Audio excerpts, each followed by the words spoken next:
सिद्धार्थ ने soul transformation विशेषज्ञ के खिलाफ लापरवाही बरतने की हिम्मत नहीं की। उसने ब्लड ड्रिंकर को काट डाला, जिससे एक बड़ी कृपांशवी निकल गई। अभी उसके पास ड्रैगन टाइगर हेवनली एक्सप्लोजन पिल का प्रभाव नहीं था जो उसकी शक्ति को कई गुना बढ़ा सके, और वह सोल ट्रांसफॉर्मेशन विशेषज्ञ के खिलाफ बहुत नुकसान में होगा। लेकिन ब्लडकिल हॉल के गढ़ों में से एक पर अकेले हमला करने की हिम्मत उसने इसलिए की क्योंकि उसके पास कुछ और था जिस पर वह भरोसा कर सकता था। सिद्धार्थ ने बार बार दर्जनों कृपांचित्र छोड़े जो ब्लडकिल हॉल के आत्मा परिवर्तन विशेषज्ञ की तलवार से टकराए। स्वर्ग को हिला देने वाले विस्फोट हुए। आत्मा परिवर्तन विशेषज्ञ की तलवार के एक वार ने उसकी सभी कृपांशवियों को चकनाचूर कर दिया, लेकिन कृपांशवियों की शक्ति के कारण आत्मा परिवर्तन विशेषज्ञ की लॉकिंग शक्ति फीकी पड़ गई और सिद्धार्थ ने अपनी स्वतंत्रता वापस पा ली। तुम कमीने, मैं तुम्हें टुकड़े टुकड़े कर दूंगा, आत्मा परिवर्तन विशेषज्ञ ने दहाड़ते हुए कहा। उसके बाल खड़े हो गए थे, उसकी आंखें लाल थीं और वह पागल लग रहा था। अभी उसे अपने शरीर के अंदर अशांत आध्यात्मिक युवान को दबाने की जरूरत थी और साथ ही सिद्धार्थ से भी लड़ना था। उसकी युद्ध शक्ति उसके शिखर के 1/3 से भी कम थी और उसकी आभा उसके नियंत्रण से बाहर होने के कारण वह अपने प्रतिद्वंद्वी को रोक नहीं सकता था। अन्यथा यदि कोई आत्मा परिवर्तन विशेषज्ञ अपना अत्यधिक दबाव डालता तो सिद्धार्थ जैसा फाउंडेशन फोर्जिंग शिष्य खुद को हिलने में असमर्थ पाता और तुरंत मारा जाता। लेकिन अब उसे सिद्धार्थ के खिलाफ आमने सामने जाने के लिए बहुत ज्यादा प्रयास करने की जरूरत थी। सबसे अधिक घृणास्पद बात यह थी कि वह ठीक उस महत्वपूर्ण क्षण पर चौंक गया था जब वह अगले अवरोध पर हमला कर रहा था। उसका आभामंडल पूरी तरह से अस्तव्यस्त था और ऐसे संकेत थे कि यह पूरी तरह से उसके नियंत्रण से बाहर होने लगा था। बूढ़े बेवकूफ, तुम क्यों चिल्ला रहे हो? तुम्हारा ब्लडकिल हॉल कई सालों से मुझे निशाना बना रहा है, लेकिन क्या मैंने कभी इस तरह चिल्लाया है? थोड़ा बड़ा हो जाओ। मैंने बस इतना किया कि इस बार पहले तुम पर हमला करने की पहल की, सिद्धार्थ ने व्यंग्य किया। सिद्धार्थ को पहले से ही पता था कि इस बुजुर्ग के साथ क्या हो रहा है। शुरू में वह भागने के बारे में सोच रहा था, लेकिन अब उसे ऐसा करने की जरूरत नहीं थी। सिद्धार्थ ने अपने प्रतिद्वंद्वी को पीछे रखने के लिए बार बार कृपांचित्रों का इस्तेमाल किया। उसने उसका सामना करने से इनकार कर दिया और उसे चकमा देते हुए लगातार कृपांकी का इस्तेमाल करता रहा। वह ब्लडकिल हॉल से है। भीड़ में से कई लोगों को कुछ सुराग मिल गए। ब्लडकिल हॉल ने वास्तव में ग्रैंड जिया सिटी के भीतर रहने की हिम्मत की। क्या वे मारे जाने की कोशिश कर रहे हैं?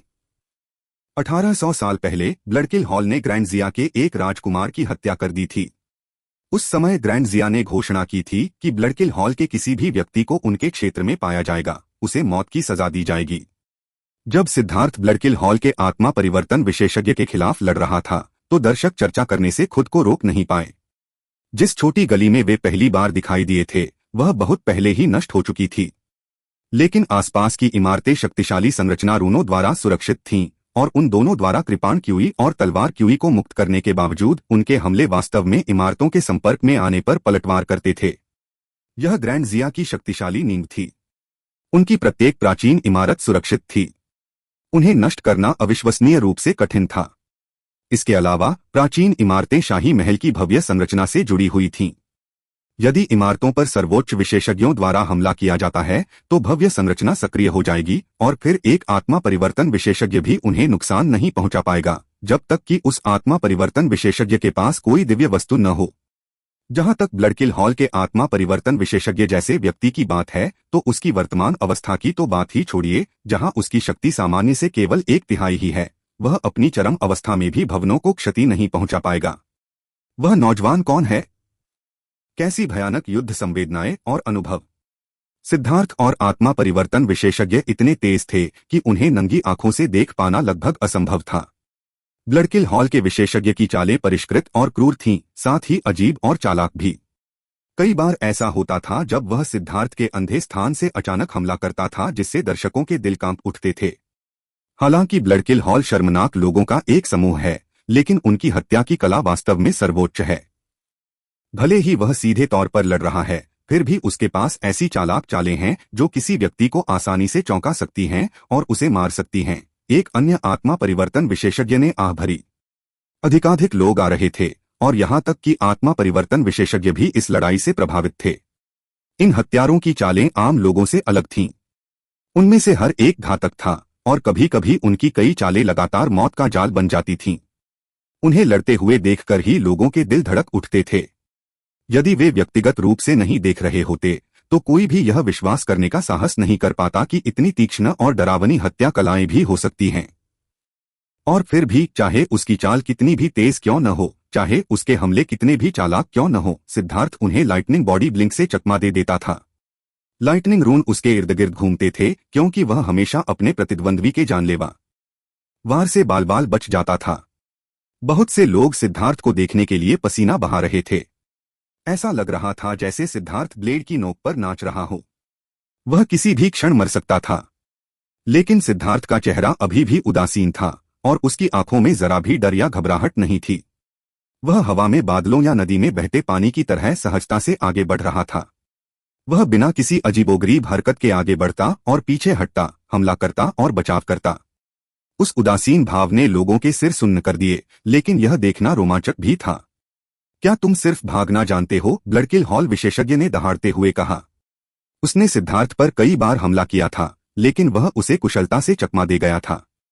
सिद्धार्थ ने उसका सामना करने से इनकार कर दिया, जिससे वह लगातार क्रोधित होता रहा। वह पहले से ही जानता था कि आज उसकी मौत हो जाएगी। अब जबकि ब्लडकिल हॉल का गुप्त गढ़ उजागर हो चुका था, ग्रैंडजिया के साथ उनकी दुश्मनी को देखते हुए उसके लिए भागना बहुत मुश्किल होगा।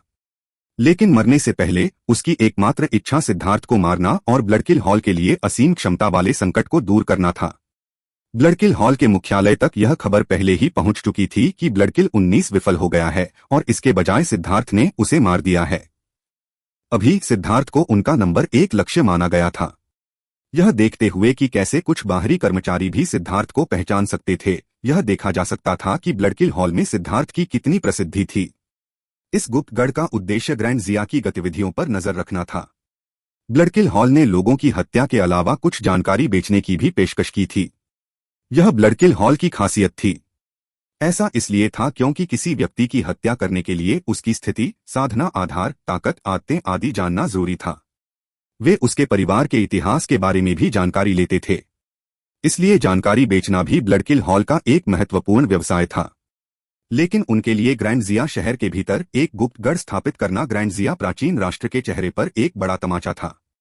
लेकिन ये हत्यारे भी बहुत होशियार थे। उन्हें इस बात का पूरा एहसास था कि रोशनी के नीचे अंधेरे में छिपने का क्या मतलब होता है। उन्होंने खुद को शाही राजधानी में स्थापित कर लिया था और सैकड़ों सालों तक सिद्धार्थ के अलावा किसी को भी उनकी भनक तक नहीं लगी थी। क्या तुम्हारा कोई चेहरा बचा है? क्या ऐसा हो सकता है कि तुम्हारी साधना के सभी वर्ष तुम्हारी चमड़ी को मोटा करने में ही व्यतीत हो गए? तुम एक आत्मा परिवर्तन विशेषज्ञ हो और फिर भी तुम मुझ पर हमला कर रहे हो, एकमात्र फाउंडेशन फोर्जिंग नौसिखिया। यह स्वाभाविक रूप से शर्मनाक है। इसके अलावा तुम वास्तव में मेरा कुछ भी नहीं कर सकते और इसलिए तुम मुझ जूनियर के खिलाफ मनोवैज्ञानिक युद्ध का उपयोग करते हो जो तुम्हारी उम्र का एक अंश भी नहीं है। मैं सिद्धार्थ ने कुछ साल पहले साधना शुरू की थी, लेकिन मैंने कभी भी तुम्हारे जैसा बेशर्म व्यक्ति नहीं देखा, सिद्धार्थ ने शाप दिया। सिद्धार्थ अपने प्रतिद्वंद्वी की बड़ी समस्या को देख सकता था और वह जानता था कि उसे लगातार थकाते रहना ही सबसे अच्छा विकल्प है। हालांकि सिद्धार्थ ने यह उम्मीद नहीं की थी कि वह इतना बेशर्म होगा कि उसे उसके खिलाफ सीधे लड़ने के लिए उकसाएगा। क्या वह मजाक कर रहा था? दूर खड़े दर्शक भी उसे अजीब नजरों से देख रहे थे। साथ ही आत्मा परिवर्तन विशेषज्ञों के चेहरे पर असहाय भाव थे। ब्लडकिल हॉल के इस विशेषज्ञ ने साथ ही आत्मा परिवर्तन विशेषज्ञों के रूप में उनके लिए अपना सम्मान खो दिया था। लेकिन फिर इसके बारे में सोचते हुए उन्होंने माना कि लोगों पर पीछे से हमला करना ब्लडकिल हॉल के हत्यारों की स्वाभाविक आदत थी। अपने लक्ष्यों के लिए उन्हें तरीकों की परवाह नहीं थी और यही कारण था कि ब्लडकिल हॉल को अधिकांश लोगों द्वारा बहुत तिरस्कारपूर्ण माना जाता था। हत्यारा होना अपने आप में कोई दोष नहीं था, लेकिन उनके पास कोई अंतिम लक्ष्य नहीं था। यही घृणित बात थी। इस समय बैंगनी वस्त्र पहने एक सुंदर आदमी विशेषज्ञों के एक समूह के साथ आया था। वह लगभग 25 साल का लग रहा था और वह वर्तमान में ब्लडकिल हॉल के विशेषज्ञ के खिलाफ सिद्धार्थ की भीषण लड़ाई देख रहा था। महाराज, क्या हमें जाकर ब्लडकिल हॉल के विशेषज्ञ को पकड़ लेना चाहिए? वे वाकई बहुत आगे निकल गए हैं, उस आदमी के बगल में खड़े एक अधेड़ उम्र के आदमी ने कहा। कोई जरूरत नहीं है, चलो बस थोड़ा देखते हैं। मुझे इस सिद्धार्थ में बहुत दिलचस्पी है, उस आदमी ने अपना सिर हिलाया। यह व्यक्ति ग्रैंडजिया का 8वां राजकुमार जिया युनचोंग था। उसके आसपास के लोग उसके रक्षक थे और उनमें से 2 आत्मा परिवर्तन क्षेत्र में पहुंच चुके थे। पहरेदारों के अलावा जिया युनचोंग के बगल में एक सफेद बालों वाला बुजुर्ग खड़ा था। इस बुजुर्ग की आंखें इस पूरे समय ध्यान में बंद थीं, मानो बाहरी दुनिया में कुछ भी उसे दिलचस्प न लगे। मास्टर, आप इस सिद्धार्थ के बारे में क्या सोचते हैं? जिया युनचोंग ने सम्मानपूर्वक पूछा। तभी बुजुर्ग ने अपनी आंखें खोली। हैरानी की बात यह थी कि उसकी आंखें एक बूढ़े आदमी की तरह पूरी तरह से मैली थीं, और फिर भी उनमें एक निश्चित आदिम ऊर्जा भी थी। बुजुर्ग ने सिद्धार्थ की आकृति को देखा। उसकी आंखों का मैलापन धीरे धीरे कम हो गया, जैसे गंदे पानी को शुद्ध किया जा रहा हो। बुजुर्ग ने धीरे से कहा, मैं उसके आर पार नहीं देख सकता। इतना कहकर बुजुर्ग ने एक बार फिर अपनी आंखें बंद कर लीं। लेकिन फिर उसने एक आखिरी बात कही, उसे नाराज न करने की पूरी कोशिश करो। जिया युनचोंग और गार्ड सभी चौंक गए। आखिर यह सिद्धार्थ कौन था जिसने इतना भयानक मूल्यांकन प्राप्त किया? यह जानना जरूरी था कि यह बुजुर्ग जिया युनचोंग का दावरक्षक था। वह एक अविश्वसनीय रूप से शक्तिशाली अस्तित्व था, और फिर भी वह अपने सामने इस युवा का मूल्यांकन करने में असमर्थ था। और अंत में उसने उनसे यह भी कहा कि वे उसे नाराज न करें। मास्टर, जिया युनचोंग ने कहा। बुजुर्ग की आंखें अभी भी बंद थीं जब उसने उसे बीच में रोका। दुनिया के अनगिनत अस्तित्व स्वर्गीय दाओस के भीतर मौजूद हैं, लेकिन कुछ अस्तित्व ऐसे हैं जिनके बारे में बात नहीं की जा सकती। शिष्य समझ गया। जिया युनचोंग का दिल कांप उठा और उसने जल्दी से सिर झुका लिया। बुजुर्ग ने सिर हिलाया और फिर कुछ नहीं बोला। उसकी आंखें अभी भी बंद थीं, जैसे कि वह ध्यान कर रहा हो। उसके पास जरा सी भी आभा नहीं थी, और अगर आप उसे नहीं देख रहे होते तो आप उसके अस्तित्व को महसूस भी नहीं कर पाते। ब्लडकिल हॉल, तुम कितने बेशर्म हो। क्या तुम्हें लगता है कि मेरे ग्रैंडजिया के पास कोई नहीं है जो तुम्हें संभाल सके?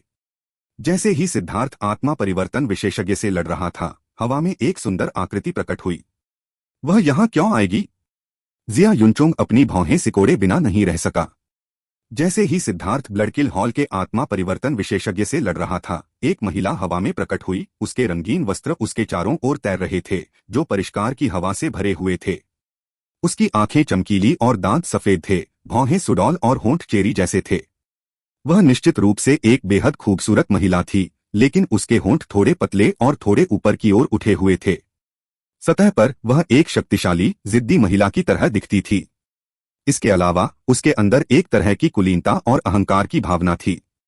उसकी कमर में एक साधारण लेकिन बहुरंगी तलवार बंधी हुई थी। उसकी शक्तिशाली आभा से पता चलता था कि वह एक दिवंगत फाउंडेशन फोर्जिंग विशेषज्ञ थी। उन्हें काफी समय लगा। सिद्धार्थ ने तुरंत चिल्लाते हुए कहा, छोटी बहन, कृपया मेरी मदद करो। मैंने ब्लडकिल हॉल के इस गढ़ को खोजने के लिए ग्रैंडजिया के लिए बहुत मेहनत की है। तुम्हें पता होना चाहिए, इसे खोजने के लिए मैंने 30 साल पहले अपनी पूरी ताकत से उनके निशानों का अनुसरण करना शुरू कर दिया था, और मेरी सारी कठिन मेहनत आज आखिरकार रंग लाई है। छोटी बहन, जल्दी करो, इस बेशर्म ठग को पकड़ो। सिद्धार्थ ने ग्रैंडजिया शहर में लड़ने की हिम्मत इसलिए की क्योंकि जब वह क्यूई हाओ के साथ शराब पी रहा था तो उसने ग्रैंडजिया से जुड़ी कई बातें जान ली थीं। उसने उस समय ब्लडकिल हॉल के साथ ग्रैंडजिया की दुश्मनी के बारे में जान लिया था, और आखिरकार यह ग्रैंडजिया के भीतर आम लोगों के बीच कोई रहस्य नहीं था। इसलिए यह जानते हुए भी कि वहां एक आत्मा परिवर्तन विशेषज्ञ मौजूद होगा, वह डर नहीं रहा था। भले ही वह उन्हें हरा न सके, वह भाग सकता था। जब तक वह बड़ी सड़कों पर पहुंच गया, उसने यह मानने से इनकार कर दिया कि ग्रैंडजिया उसे अनदेखा कर देगा। अब उस स्त्री का पहनावा और चाल ढाल देखकर वह समझ गया कि वह अवश्य ही राजसी परिवार से है। तुम्हारी छोटी बहन कौन है? मैं ग्रैंडजिया की 17वीं राजकुमारी जिया यूलो हूं। वह थोड़ी झुंझलाहट के साथ भौहें सिकोड़ने लगी। यह महत्वपूर्ण नहीं है। छोटी बहन राजकुमारी, जल्दी से उसे रोको। मैं अब और नहीं रुक सकता। क्या ग्रैंडजिया प्राचीन राष्ट्र किसी ऐसे व्यक्ति को देखना चाहता है जिसने महान राष्ट्रीय योगदान दिया है और ब्लडकिल हॉल के हाथों मरता है? मेरी मौत से कोई फर्क नहीं पड़ेगा, लेकिन ग्रैंडजिया के न्याय का क्या? क्या मेरी मौत ग्रैंडजिया के सम्मान पर एक दाग नहीं बन जाएगी जिसे कभी धोया नहीं जा सकता? ब्लडकिल हॉल विशेषज्ञ के हमलों से बचते हुए सिद्धार्थ ने चिल्लाया। तुम? ठीक है, मैं तुम्हारी बदतमीजी को सजा देने से पहले उसे संभाल लूंगी। 17वीं राजकुमारी ने नाक भौं सिकोड़ी। वह हाथ की मुहरें बनाने लगी। अचानक एक बहुत बड़ा दबाव आया, जिसके कारण असंख्य विशेषज्ञों के भाव बदल गए। वह 8वीं रैंक की दिव्य है। आप निश्चित रूप से एक बाहरी व्यक्ति होंगे। यह सर्वविदित है कि 17वीं राजकुमारी एक मार्शल प्रतिभा है, एक जन्मजात 8वीं श्रेणी की दिव्य महिला जो 18 वर्ष की आयु तक पूरी तरह से जागृत हो गई थी। फाउंडेशन फोर्जिंग के 8वें स्वर्गीय चरण में उसकी साधना के आधार के साथ उसकी शक्ति इतनी विशाल है कि ग्रैंडजिया में व्यावहारिक रूप से हर कोई इसके बारे में जानता है, एक स्थानीय विशेषज्ञ ने गर्व से कहा। जैसे ही स्वर्ग और पृथ्वी गड़गड़ा रहे थे और शून्य कांप रहा था, अंतिम स्वर्गीय दाव ऊर्जा जिया युलुओ के पीछे रूनों के समुद्र में संघनित हो गई। 8 जलते हुए रन दिखाई दिए जो सितारों की तरह दिख रहे थे। उन्होंने एक अष्टकोण बनाया जो धीरे धीरे उसके पीछे घूम रहा था। दूर बैठे दर्शकों को इस दबाव में सांस लेना मुश्किल हो रहा था। यहां तक कि राजा भी धीरे धीरे पीछे हट रहे थे क्योंकि उन्हें दबाव असहनीय लग रहा था। स्वर्ग 8वीं श्रेणी के दिव्य की अभिव्यक्ति 8 सितारे ब्रह्मांड को प्रकाशित करते हैं। हैरान कर देने वाली चीखें गूंज उठीं। हालांकि बहुत से लोगों ने सुना था कि ग्रैंडजिया की 17वीं राजकुमारी एक जन्मजात 8वीं श्रेणी की दिव्य महिला थी जिसके पास अपार शक्ति थी, लेकिन उन्होंने इसे कभी व्यक्तिगत रूप से नहीं देखा था। इस भयानक अभिव्यक्ति को देखकर वे अंदर तक हिल गए। अपनी मौत का सामना करो, जिया युलुओ ने अचानक अपनी तलवार खींची। प्रकाश की एक तेजस्वी किरण ब्लडकिल हॉल के आत्मा परिवर्तन विशेषज्ञ पर गिरी। धमाका। ब्लडकिल हॉल विशेषज्ञ के पास सिद्धार्थ पर हमला रोकने के अलावा कोई विकल्प नहीं था। जल्दबाजी में उसे रोकते हुए वह एक बड़े शिवालय से टकराया और उसके अवरोध के कारण वह वापस उछला और खून की खांसी हुई। अरे कितना भयंकर, सिद्धार्थ चौंक गया। यह 8वीं रैंक के सेलेस्टियल की शक्ति थी।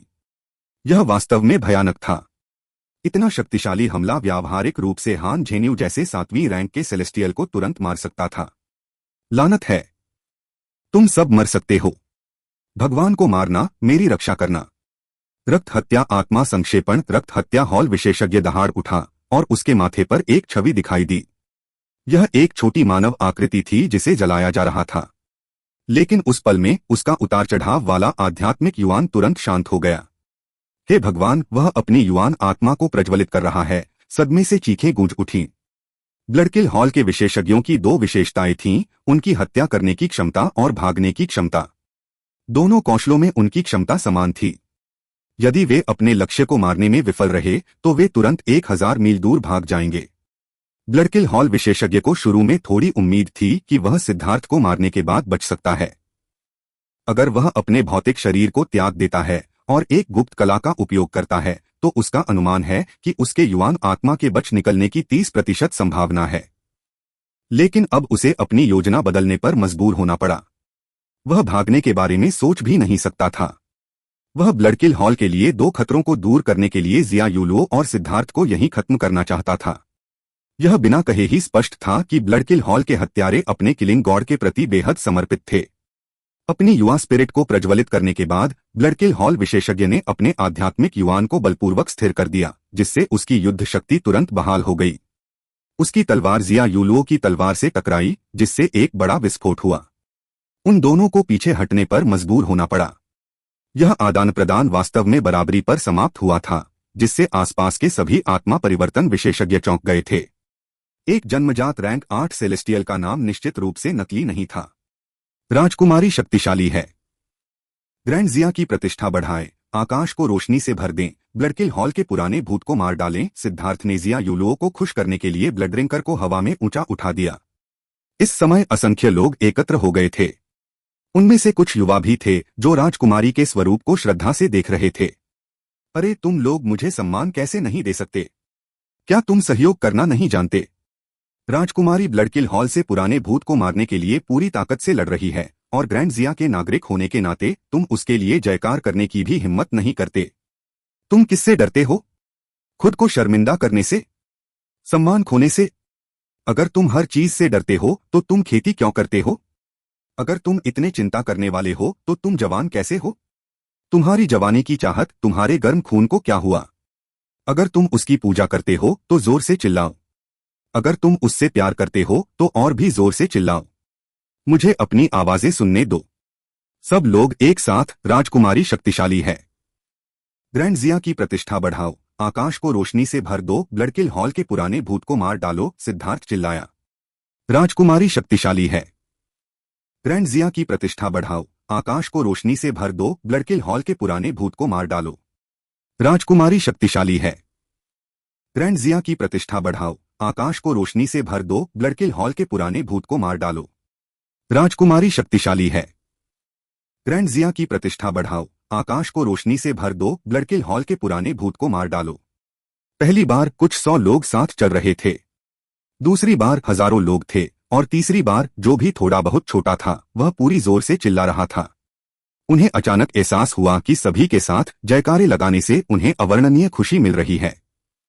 युवा 17वीं राजकुमारी को बहुत पसंद करते थे, लेकिन इससे पहले वे कुछ भी कहने की हिम्मत नहीं जुटा पाते थे, क्योंकि उन्हें दूसरों द्वारा हंसे जाने या मजाक उड़ाए जाने का डर था। उन्हें ऐसा लगता था कि वे एक मेंढक हैं जो हंस का मांस खाने की कोशिश कर रहा है। लेकिन सिद्धार्थ जैसे बेशर्म आदमी के नेतृत्व में वे चिल्लाते हुए अपने गले फुलाते थे। कोई किसी पर नहीं हंसता था। इसके बजाय उन्हें लगता था कि वे जितना ज्यादा चिल्लाने में मेहनत करेंगे वे उतने ही मर्दाना लगेंगे। जय जयकार इतनी तेज होती गई कि युद्ध की आवाज लगभग दब गई। भीड़ में जिया युनचोंग ने देखा कि युवा साधक इतनी जोर से चिल्ला रहे थे मानो उन्हें कोई नशीली दवा दी गई हो। उसे यह लगभग अकल्पनीय लगा। ग्रैंड जिया के आरक्षित लोग भी इस तरह सड़कों पर चिल्लाना शुरू कर देंगे। उसे यकीन नहीं हो रहा था। दूर दूर से अनगिनत लोग आए थे। युद्ध की आभा संरचनाओं से ढकी हुई थी, जिससे आगे फैलना मुश्किल हो गया था। लेकिन यह जयकार दूर दूर तक फैल गई। 17वीं राजकुमारी जिया यूलो ने भी नहीं सोचा था कि समर्थकों को एकजुट करने में उसके पास इतनी बड़ी महारत होगी। अनगिनत जयकारों ने उसके खून को भी थोड़ा गर्म कर दिया। उसने पूरी ताकत से हमला किया, लेकिन ब्लडकिल हॉल विशेषज्ञ ने अपनी युवा स्पिरिट को प्रज्वलित कर दिया था और अपने जीवन को ओवरड्राफ्ट कर रहा था। जिया यूलुओ को वास्तव में धीरे धीरे पीछे धकेला जा रहा था। अरे क्या तुम सिर्फ चिल्लाने वाले हो? जल्दी करो और मदद करो। जैसे ही सिद्धार्थ ने हवा से दृश्य देखा, उसे अचानक जिया यूलुओ से एक आध्यात्मिक संदेश प्राप्त हुआ। लेकिन मैं उसे नहीं हरा सकता। सिद्धार्थ हैरान था। वह ग्रैंड जिया की राजकुमारी थी और अनगिनत विशेषज्ञ उसे देख रहे थे। उसने उनसे मदद क्यों नहीं मांगी? अगर वे हस्तक्षेप करते हैं तो मेरे चेहरे का क्या होगा? जल्दी करो, मुझे चाहिए कि तुम उसे थोड़ा रोको। वह मुझे कोई बड़ी चाल नहीं चलने दे रहा है, जिया यूलुओ ने कहा। आपको ऊर्जा संचय करने में कितना समय लगेगा? मैं उसे बहुत लंबे समय तक रोक नहीं पाऊंगा। मैं आपको बता दूं, अगर आपने मुझे मरने दिया तो यह ग्रैंड जिया के लिए एक ऐसा दाग बन जाएगा जिसे धोया नहीं जा सकेगा, सिद्धार्थ ने चेतावनी दी। सिद्धार्थ को उम्मीद नहीं थी कि यह राजकुमारी इतनी शक्तिशाली और जिद्दी होगी। वह वास्तव में नहीं चाहती थी कि अन्य विशेषज्ञ उसकी लड़ाई में हस्तक्षेप करें। लेकिन सिद्धार्थ भी अपने तुरुप के पत्तों को उजागर नहीं करना चाहता था। हालांकि उनका उपयोग किए बिना एक आत्मा परिवर्तन विशेषज्ञ का सामना करना मौत को आमंत्रित करना होगा। शब्दों को बर्बाद करना बंद करो। मैं चाहता हूं कि तुम उसे कुछ सांसों के लिए रोको। इसके अलावा तुम्हें किसी को यह बताने की अनुमति नहीं है कि मैंने मदद मांगी है, जिया यूलुओ ने कहा। सिद्धार्थ ने खुद से कहा, ऐसा क्यों लगता है कि सारे लाभ तुम्हें ही मिलेंगे और मैं बस तुम्हारा रहस्य रखने के लिए मजबूर हूं। ठीक है, मैं इसे गोपनीय ही रखूंगा। सिद्धार्थ बस इतना चाहता था कि ब्लडकिल हॉल का एक महत्वपूर्ण व्यक्ति मर जाए ताकि वह अपनी भड़ास निकाल सके। जहां तक अन्य लाभों की बात है, उसे विशेष रूप से परवाह नहीं थी। दिव्य अंगूठी, 4 सितारा युद्ध कवच। स्वर्ग और पृथ्वी हिल गए जब एक 4 रंग का छल्ला आसमान में उड़ गया। दिव्य छल्ला इतना अधिक दबाव पैदा कर रहा था कि इमारतों पर बनी संरचनाएं भी उसे दूर करने में असमर्थ थीं। उसी समय सिद्धार्थ की आंखों में 4 सितारे दिखाई दिए। उसके 1,08,000 अमर मंच हिलने लगे, जिससे उसे असीम ऊर्जा मिली। यह एक ड्रैगन के जागने जैसा था, जैसे ज्वालामुखी फट रहा हो। सिद्धार्थ को केंद्र में रखकर क्यूई की लहरें आसमान में उड़ रही थीं। सिद्धार्थ अब स्वर्ग और धरती के बीच तैरते हुए युद्ध के देवता की तरह लग रहे थे। यह कौन सी साधना तकनीक है? सफेद बालों वाले बुजुर्ग ने अपनी आंखें खोलीं और आश्चर्य से दिव्य अंगूठी को देखा। इस समय सिद्धार्थ दांव से अछूता था। स्वर्ग और पृथ्वी का कोई भी कानून या दांव उसका पालन करने में सक्षम नहीं था। यह अज्ञात था कि उसने खुद को स्वर्ग या पृथ्वी से अलग कर लिया था या स्वर्ग और पृथ्वी ने उसे अलग कर दिया था। दूसरी बात जिसने सफेद बालों वाले बुजुर्ग को चौंका दिया, वह थी सिद्धार्थ की हड्डियों से निकलती हुई यह दबंग इच्छा शक्ति। ऐसा लग रहा था कि वह इच्छा शक्ति स्वर्ग और पृथ्वी के प्रतिबंधों से असंतुष्ट थी और अपना रास्ता तोड़ना चाहती थी। सभी ने सिद्धार्थ को ऐसे देखा जैसे वह कोई राक्षस हो। सिद्धार्थ ने जो अवतार बुलाया था, वह ऐसा कुछ नहीं था जिसे उन्होंने पहले कभी देखा या सुना हो। सबसे चौंकाने वाली बात यह थी कि सिद्धार्थ की शक्ति स्वर्गीय दाऊस के साथ प्रतिध्वनि नहीं बना रही थी। दूसरे शब्दों में वह कोई दिव्य भी नहीं था। मैं आपको पहले बता दूं, मेरी हरकतें केवल लोगों को डराने के लिए होती हैं। आपको जल्दी करना चाहिए, क्योंकि अगर मैं मर गया तो मैं एक भूत बन जाऊंगा और हर रात आपको परेशान करूंगा, सिद्धार्थ ने जिया यूलुओ से कहा। जैसे ही जिया यूलुओ सिद्धार्थ की आभा से चौंक कर उछला, सिद्धार्थ बाहर निकल आया। एक तरह की अपराजय आभा उसके अंदर से निकली, मानो वह कोई देवता हो जो नश्वर दुनिया में आया हो। लेकिन जब सिद्धार्थ की आवाज उसके सिर में गूंजी तो जिया यूलुओ के दिमाग में उसकी अपराजय छवि धुएं के एक झोंके की तरह गायब हो गई। किस तरह का बेजोड़ विशेषज्ञ ऐसी बात कहेगा? मुझे पता है, जल्दी करो, जिया यूलुओ ने कहा। ब्लडकिल हॉल के पुराने भूत दुनिया के न्याय के लिए, ग्रैंड जिया के नागरिकों के लिए, केंद्रीय मैदानों में शांति के लिए, मेरे भाइयों और बहनों के लिए मेरे हमलों में से एक का स्वाद चखें। सिद्धार्थ ने अपनी कृपाण उठाई, एक विशाल कृपाणछवि छोड़ी जो बादलों को चीरती हुई निकली और फिर ब्लडकिल हॉल विशेषज्ञ पर वार किया। क्या क्या यह स्वर्ग विभाजन युद्ध संप्रदाय का स्वर्ग विभाजन नहीं है? तो वह स्वर्ग विभाजन युद्ध संप्रदाय के शिष्यों में से एक था। अनगिनत लोगों ने चौंक कर चीखें निकाली। स्वर्ग विभाजन युद्ध संप्रदाय के स्वर्ग को विभाजित करने के 9 रूप प्रसिद्ध थे और वे अपनी दबंग और भयंकर शक्ति के लिए व्यापक रूप से जाने जाते थे। कोई भी व्यक्ति जिसने स्वर्ग विभाजन युद्ध संप्रदाय के शिष्यों में से किसी को हमला करते देखा था, वह तुरंत बता सकता था कि कोई व्यक्ति स्वर्ग को विभाजित करने का उपयोग कर रहा है। अपनी विशिष्ट गतिविधियों के अलावा केवल स्प्लिट द हेवन के 9 रूपों में ही आकाश के गुंबद को चीरने की तीव्र इच्छा शक्ति थी। ऐसा लगता था मानो स्प्लिट द हेवन के 9 रूप स्वर्ग के विरुद्ध संघर्ष करने के लिए डिजाइन किए गए थे। अनगिनत लोगों ने तुरंत पहचान लिया कि सिद्धार्थ क्या चाल चल रहा था। यह विशाल कृपाण प्रतिमा एक अजेय इच्छा शक्ति के साथ नीचे गिर गई। युद्ध में अपार अनुभव रखने वाले व्यक्ति के रूप में सिद्धार्थ ने अपने वार का समय बहुत सही रखा। यह ठीक उसी समय हुआ जब ब्लडकिल हॉल विशेषज्ञ ने जिया यूलुओ के साथ आमने सामने वार किया, जब वह पहले ही अपनी ऊर्जा का उपयोग कर चुका था, लेकिन दूसरे हमले के लिए उसे अभी और ऊर्जा जुटानी थी। ब्लडकिल हॉल विशेषज्ञ को यह कदम देखकर लगभग खून की खांसी आ गई। सिद्धार्थ अविश्वसनीय रूप से नीच था। वह अपनी वर्तमान स्थिति में पलटवार भी नहीं कर सकता था। वह केवल इसे झेल सकता था। धमाका! ब्लडकिल हॉल विशेषज्ञ को पीछे की ओर झटका लगा। वह एक इमारत के अवरोधक से टकराया और खून से लथपथ खांसते हुए वापस लौटा। इससे लोग चौंक गए। सिद्धार्थ का हमला वास्तव में इतना शक्तिशाली था कि इसने इस आत्मा परिवर्तन विशेषज्ञ को खून की खांसी करने पर मजबूर कर दिया। यहां तक कि जिया यूलुओ के भयानक हमलों का भी ऐसा असर नहीं हुआ था। क्या इसका मतलब यह नहीं था कि सिद्धार्थ जिया यूलुओ से भी ज्यादा शक्तिशाली था? सच तो यह है कि यह चाल स्प्लिट द हेवेंस का तीसरा रूप थी और इसने ब्लडकिल हॉल विशेषज्ञ को उड़ाने में कामयाबी हासिल की, क्योंकि सिद्धार्थ ने इसे बिल्कुल सही समय पर किया था। यह हरकत उसे खून की खांसी करवाने के लिए काफी नहीं थी। यह किसी भी तरह की चोट पहुंचाने के लिए पर्याप्त नहीं थी। उसकी खांसी में खून आने का कारण पूरी तरह से क्रोध था। यह कदम बहुत ही घृणित था। बच्चा मर जा, खून से लथपथ उसकी छाती पर ब्लडकिल हॉल विशेषज्ञ पागल हो गया। एक हत्यारे के रूप में शांत रहना बहुत जरूरी था, लेकिन उसने पहले ही अपनी युवा स्पिरिट के अधिकांश हिस्से को प्रज्वलित कर दिया था और उसकी चेतना पहले से ही फीकी पड़ने लगी थी। उसकी भावनाएं गड़बड़ थीं, इसलिए उसे गुस्सा दिलाना बहुत आसान था। अभी वह केवल सिद्धार्थ को मारना चाहता था। वह पागल सांड की तरह दहाड़ते हुए सिद्धार्थ पर झपटा और अपनी तलवार से उसे काट डाला। यह तलवार बिल्कुल साधारण सी लग रही थी और इसके इर्द गिर्द कोई रून भी नहीं था, लेकिन यह वास्तव में और भी भयानक था। इसकी सारी ऊर्जा संघनित हो गई थी, जैसे इसके अंदर भारी मात्रा में बारूद भरा हुआ हो जो दुश्मन पर वार करते समय फटने का इंतजार कर रहा हो। सिद्धार्थ ने सूंघकर ब्लडरिंकर को सीधे ब्लडकिल हॉल विशेषज्ञ पर वार किया। ऐसा लग रहा था कि वह अपने प्रतिद्वंद्वी को मारने के लिए आत्मघाती चाल का इस्तेमाल कर रहा था, जिससे सभी लोग उछल पड़े। हाँ, क्या तुम मुझे डराने की कोशिश कर रहे हो? मैंने अनगिनत लोगों को मार डाला है और मैं जीने से बहुत पहले ही थक चुका हूँ। चलो आगे बढ़ते हैं और साथ में मरते हैं। ब्लडकिल हॉल विशेषज्ञ ने सिद्धार्थ के आत्मघाती हमले का सामना करते हुए हंसा। उसकी तलवार का रास्ता नहीं बदला। हालांकि जब लंबाई की बात आती है तो सिद्धार्थ की कृपाण का फायदा था, लेकिन इससे कोई फर्क नहीं पड़ता। अगर उसकी कृपाण उस पर वार करती तो सिद्धार्थ निश्चित रूप से उसकी तलवार को चकमा नहीं दे पाता। वे दोनों निश्चित रूप से मर जाते।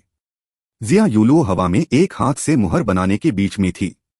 उसके माथे पर एक सुनहरा रून दिखाई दिया था और उसकी भयंकर तलवार क्यूई से शक्तिशाली उतार चढ़ाव फैल गए थे।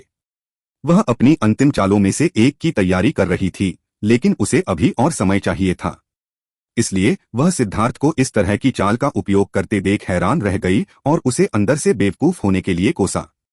अगर वह मर गया तो ग्रैंड जिया की प्रतिष्ठा गिर जाएगी। लेकिन सिर्फ घबराने से कोई फायदा नहीं था। जैसे ही उनके दो हथियार एक दूसरे के पास से गुजरने लगे, सिद्धार्थ की कृपाण की नोक ने ब्लडकिल हॉल विशेषज्ञ की तलवार की नोक को हल्के से छुआ। एक नरम ऊर्जा स्थानांतरित हो गई। ब्लडकिल हॉल विशेषज्ञ की अभिव्यक्ति पूरी तरह बदल गई। उसने उम्मीद नहीं की थी कि सिद्धार्थ का उसकी ऊर्जा पर नियंत्रण इतने भयानक स्तर तक पहुंच गया है। उसकी अविश्वसनीय रूप से भयंकर शक्ति तुरंत कोमल में बदल गई। कोमल शक्ति ने उसकी तलवार को किनारे कर दिया, बिना उसकी तलवार की ऊर्जा को फूटने दिया। अब वह पूरी तरह से खुला था और अभी भी सिद्धार्थ की ओर बढ़ रहा था। मूर्ख, तुम्हारे साथ कौन मरना चाहेगा? भाड़ में जाओ। पाओ। ब्लडकिल हॉल विशेषज्ञ की तलवार को एक तरफ हटाने के बाद सिद्धार्थ ने उसके चेहरे पर जोर से थप्पड़ मारा। उसने एक शूटिंग स्टार की तरह वापस गोली चलाई। जिस दिशा में उसे थप्पड़ मारा गया था वह ठीक जिया यूलुओ की ओर था। उसने अभी अभी अपनी चाल की तैयारी पूरी की थी और ऐसा लग रहा था जैसे सिद्धार्थ जानबूझकर उसे उसके पास भेज रहा था। बढ़ते बादल का घातक प्रहार, जिया यूलुओ की तलवार नीचे गिर गई। तलवार की कोई रोशनी नहीं थी। लोग केवल अंतरिक्ष में एक काली दरार को अस्पष्ट रूप से देख सकते थे। ब्लडकिल हॉल विशेषज्ञ को काली दरार ने मारा और वह तुरंत उड़ गया। धूल के अलावा कुछ नहीं रह गया जो हवा में फैल गया। यहां तक कि उसकी युवा स्पिरिट भी मर गई। क्या अजीब शक्ति है, सिद्धार्थ ने इसे स्पष्ट रूप से देखा। उसकी तलवार में निहित ऊर्जा कुछ ऐसी थी जिसे उसने पहले कभी नहीं देखा था। यह अविश्वसनीय रूप से तेज थी, जैसे कि कुछ भी इसका रास्ता नहीं रोक सकता। यहां तक कि ब्लडकिल हॉल विशेषज्ञ का किंग आइटम भी टूट गया। लेकिन इस चाल का उपयोग करने के बाद जिया यूलुओ की आंखें तेजी से मंद हो गईं। हालांकि वह रोशनी जल्दी ही ठीक हो गई, लेकिन सिद्धार्थ को पता था कि उसने इस चाल का उपयोग करने के लिए भारी कीमत चुकाई है। वह बस ठीक अभिनय कर रही थी। हाँ, राजकुमारी शक्तिशाली और दबंग है। मुझे अभी भी कुछ काम करने हैं, इसलिए मैं पहले निकल जाऊंगा। अगर मुझे भविष्य में मौका मिला तो मैं राजकुमारी को भोजन पर आमंत्रित करूंगा, सिद्धार्थ ने कहा और वह जाने के लिए मुड़ा। रुको, किसने कहा कि तुम जा सकते हो? जिया यूलुओ ने उत्सुकता से सिद्धार्थ को देखा। उसे पूरे समय ऐसा लग रहा था कि कुछ गड़बड़ है। अब उसे इतनी जल्दी से जाने की इच्छा करते देख उसे और भी यकीन हो गया कि कुछ तो गड़बड़ है। राजकुमारी, क्या आप मुझे भोजन पर आमंत्रित करना चाहेंगी?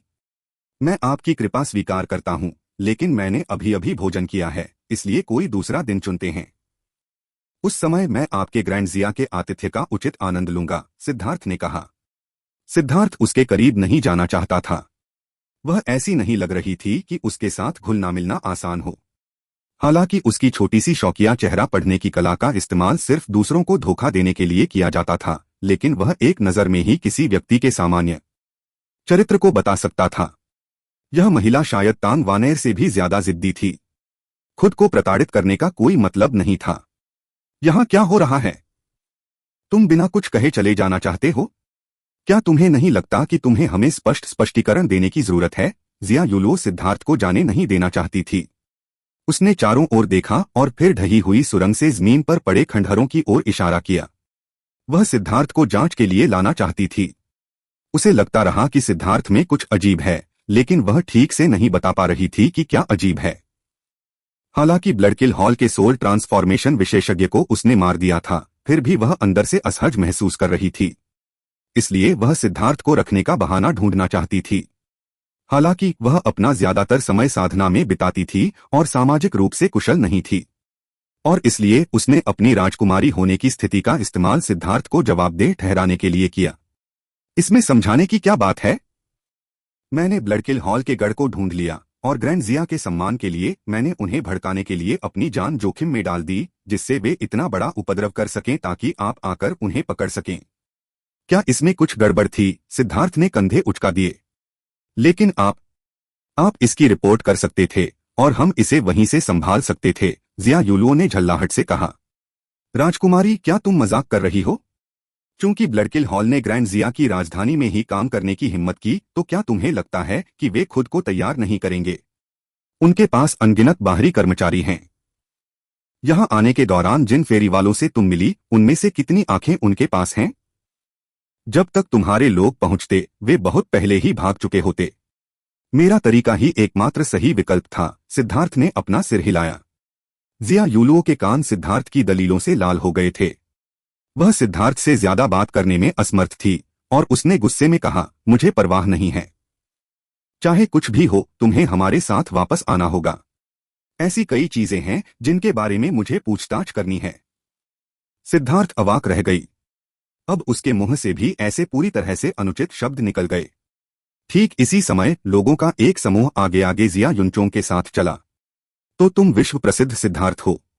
क्या मैं सही कह रहा हूं? भाई लॉन्ग, जिया युनचोंग के पास खुद को प्रकट करने के अलावा कोई विकल्प नहीं था। वह अपनी इस छोटी बहन को सबसे अच्छी तरह समझता था। उसके पिता और मां अलग थीं। अगर वह उसे ऐसे ही रहने देता, तो पता नहीं वह खुद को कितना शर्मिंदा करती। वह बाहर भागा और सिद्धार्थ को अपनी मुट्ठियां बांध लीं।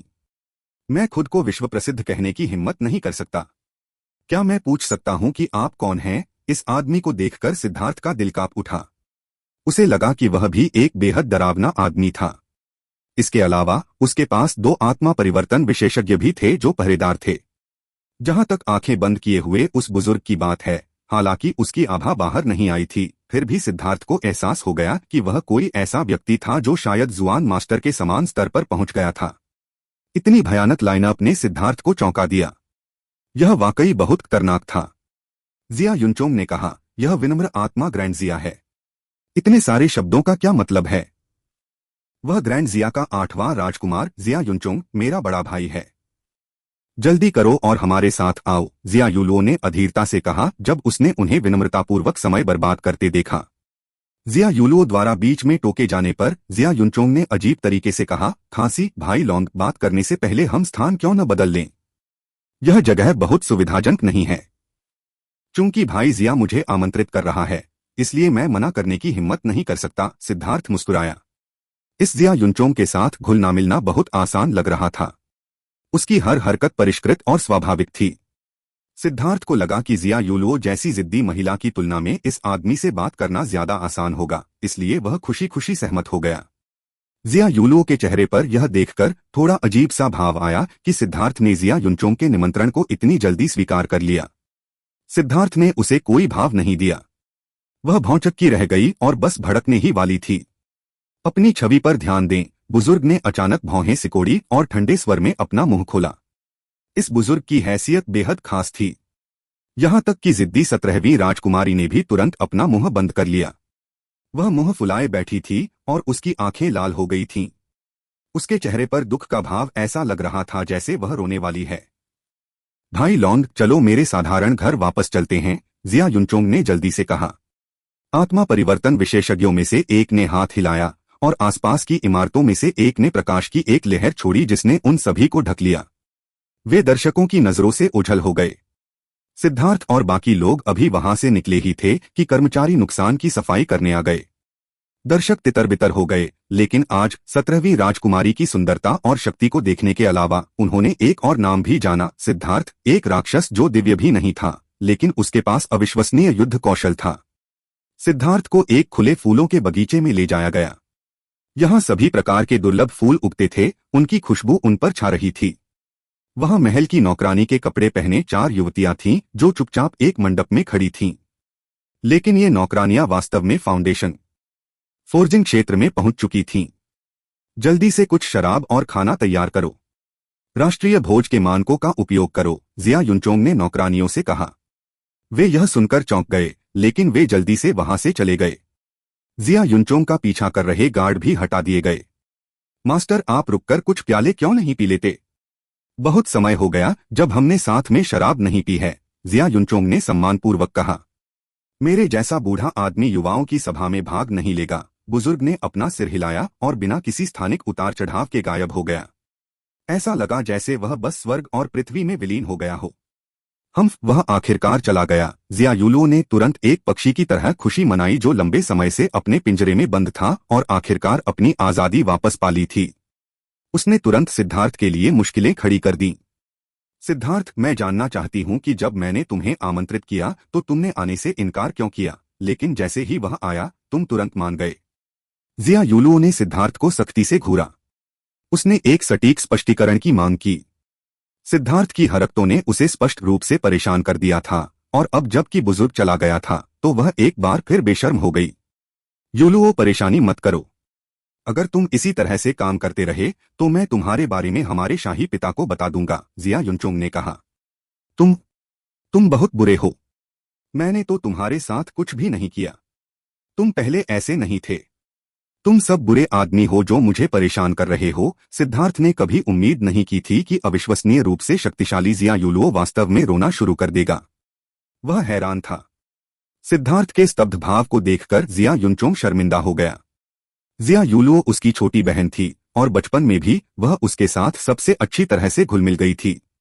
वह अक्सर नखरे करती थी और चाहे कुछ भी हो जाए वह हमेशा उससे अपने लिए खड़े होने के लिए कहती थी। वह वास्तव में उससे प्यार करता था और उसे लाड़ प्यार करता था। यूलुओ, तुम पहले से ही बहुत बूढ़े हो। तुम इस तरह से व्यवहार नहीं कर सकते। जिया युनचोंग असमंजस में था। अब जब मैं बूढ़ी हो गई हूं तो तुम मुझे अब और नहीं चाहते। तुम अब मुझसे प्यार नहीं करते, है ना? हमारे शाही पिता मुझसे प्यार नहीं करते, शाही माँ मुझसे प्यार नहीं करती, और अब तुम भी मुझसे प्यार नहीं करते। यही सबसे दर्दनाक बात है। जिया यूलुओ का चेहरा आंसुओं से भरा हुआ था। उसे देखकर वाकई किसी का दिल दहल जाएगा। ठीक है, रुक जाओ। मैं अब भी तुमसे प्यार करता हूं, इसलिए रोना बंद करो। जिया युनचोंग ने जिया यूलुओ की पीठ थपथपाई। लेकिन आप अभी भी मेरे प्रति इतने बुरे हैं, कह रहे हैं कि आप मेरी शिकायत करेंगे। ठीक है, मैं तुम्हारी शिकायत नहीं करूंगा। मैं तुम्हारे साथ बुरा व्यवहार नहीं करूंगा। यह बड़े भाई की गलती है। ठीक है, जिया युनचोंग ने असहाय होकर कहा। सच में? हे, मुझे बस इतना पता था कि बड़े भाई मुझसे सबसे ज्यादा प्यार करते हैं। सिद्धार्थ, मैं जानना चाहती हूं कि तुमने मेरा निमंत्रण क्यों स्वीकार नहीं किया, लेकिन बड़े भाई के आमंत्रित करने पर तुरंत चले आए। जिया यूलुओ का चेहरा अभी भी आंसुओं से ढका हुआ था, लेकिन उसके चेहरे पर जीत की मुस्कान थी। तुम, जिया युनचोंग गुस्से से भड़क उठा। वह एक बार फिर उसके जाल में फंस गया था। बड़े भाई, तुम इतने तुच्छ क्यों हो? मैं तो बस एक सवाल पूछ रहा हूं। क्या तुम्हें मुझे इस तरह घूरने की जरूरत है? जिया यूलुओ ने कहा। सिद्धार्थ को अब यकीन हो गया था कि यह 17वीं राजकुमारी एक बच्ची थी जिसे बिगाड़ दिया गया था। उसे यह थोड़ा अजीब लगा, लेकिन उनके भाई बहन के रिश्ते ने उसे बहुत प्रभावित किया। शाही महल में जहां सभी रिश्ते जटिल थे और केवल एक की उन्नति के लिए इस्तेमाल किए जाते थे, वहां बेटों द्वारा पिता की हत्या या भाइयों द्वारा मुनाफे के लिए लड़ने के बहुत सारे मामले थे। भाई लॉन्ग में जिया युनचोंग भी असहाय था। ओह, यह ठीक है। 17वीं राजकुमारी के सवाल का जवाब देना मुश्किल नहीं है, सिद्धार्थ ने कहा। उसने देखा कि जिया युनचोंग ने उसे एक सार्थक नजर से देखा, यह संकेत देते हुए कि उसे जिया यूलुओ का सामना करना चाहिए, अन्यथा वह तुरंत शत्रुतापूर्ण हो जाएगी। उसने कहा, अगर मैंने 17वीं राजकुमारी का निमंत्रण स्वीकार कर लिया होता तो मेरी मृत्यु का दिन निकट आ जाता। मैं जीवन के लिए लालची हूं, इसलिए मैं आपका निमंत्रण स्वीकार नहीं कर सका। जिया युनचोंग अवाक रह गया। सिद्धार्थ को उसका मतलब समझ में नहीं आया। जैसा कि अपेक्षित था, जिया यूलुओ ने गुस्से में कहा, मैं उस तरह का अनुचित व्यक्ति नहीं हूं। अगर मैंने आपको अतिथि के रूप में आमंत्रित किया तो मैं आपको क्यों मारूंगा? सिद्धार्थ ने अपना सिर हिलाया। तुम मेरा मतलब नहीं समझे। जैसे ही मैंने ग्रैंड जिया में प्रवेश किया, मैंने 17वीं राजकुमारी की असाधारण सुंदरता और अद्वितीय क्षमताओं के बारे में सुना। तुम्हारे अनगिनत प्रशंसक हैं और उनमें से कुछ सिर्फ तुम्हें देखने के लिए ग्रैंड जिया शहर के बाहर लाइन में खड़े हैं। यह लाइन ग्रैंड हान तक फैली हुई है। यह छोटा बच्चा राजकुमारी को अकेले देखने के लिए आमंत्रित किए जाने को बर्दाश्त नहीं कर सकता। वे प्रशंसक मुझे टुकड़े टुकड़े कर देंगे। यह सुनकर जिया यूलुओ तुरंत खिले हुए फूल की तरह मुस्कुराया। तो यह वही था। हे, तो मैं खुश हूं। बताओ, वे किस गेट के बाहर लाइन में खड़े हैं? वह ऐसी बकवास पर विश्वास करती है। सिद्धार्थ ने देखा कि जिया यूलुओ प्रत्याशा से भरी हुई थी और यह नकली नहीं लग रहा था। वह सिर्फ एक छद्म माफी मांग रहा था, इसलिए उसने इसे मजाक बनाने के लिए बढ़ा चढ़ाकर बताया। फिर हर कोई खुश होकर आगे बढ़ सकता था, लेकिन इस लड़की को वास्तव में लगा कि यह सच है। सिद्धार्थ, क्या ग्रैंड हान के लोग भी लाइन में खड़े हैं? मुझे आश्चर्य है कि क्या वह दिखाई देगा। जिया यूलुओ अचानक लाल हो गई और उसकी आंखें एकाग्र नहीं रहीं। उसने अपने कपड़े पकड़ लिए, स्पष्ट रूप से घबराई हुई और असहज। सिद्धार्थ कुछ महीने पहले हुई किसी घटना के बारे में बात कर रही थी। यूलुओ, अब तुम्हारे वापस जाने का समय आ गया है। मुझे भाई लॉन्ग से कुछ बातें करनी हैं, जिया युनचोंग ने बीच में ही कहा। जिया यूलुओ थोड़ी अनिच्छुक थी, लेकिन फिर भी जिया युनचोंग ने उसे भगा दिया। माफ करना, मैंने भाई लॉन्ग को हंसाया है। मेरी इस छोटी बहन का स्वभाव अभी भी बच्चों जैसा है। उसे तो बस बिगाड़ दिया गया है। जिया यूलुओ को भगाने के बाद जिया युनचोंग ने सिद्धार्थ से माफी मांगी। सिद्धार्थ ने अपना सिर हिलाया। इसमें हंसने जैसी कोई बात नहीं है। मुझे भाई जिया से बहुत जलन होती है। काश मैं भी अपनी छोटी बहन को लाड़ प्यार कर पाता। अगर वह बिगड़ैल बच्ची की तरह व्यवहार करना चाहती है तो मैं उसे ऐसा करने दूंगा। जिया युनचोंग और जिया यूलुओ के बीच भाई बहन के रिश्ते को देखकर सिद्धार्थ को अपनी छोटी बहन की याद आ गई। वे दोनों साथ में बहुत कम समय तक रहे थे। वह उसके जाने से पहले ही उससे परिचित हुई थी। शायद अब उसे अपने बड़े भाई की कोई याद नहीं रही। जब भी वह इस बारे में सोचता तो वह भावुक हो जाता। भाई लॉन्ग, आइए। खाना पीना पहले से ही तैयार है। मेज पर तरह तरह के व्यंजन सजाए गए थे।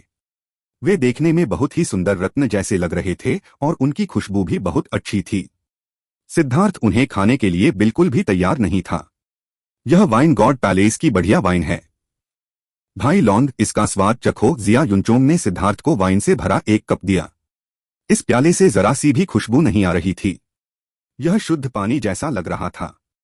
लेकिन जैसे ही यह उसके मुंह में गया, इसकी खुशबू फूट पड़ी।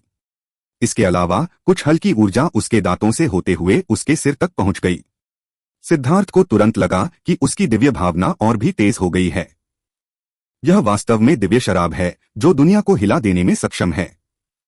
शराब शांत है, स्वर्ग और पृथ्वी की शांति की तरह।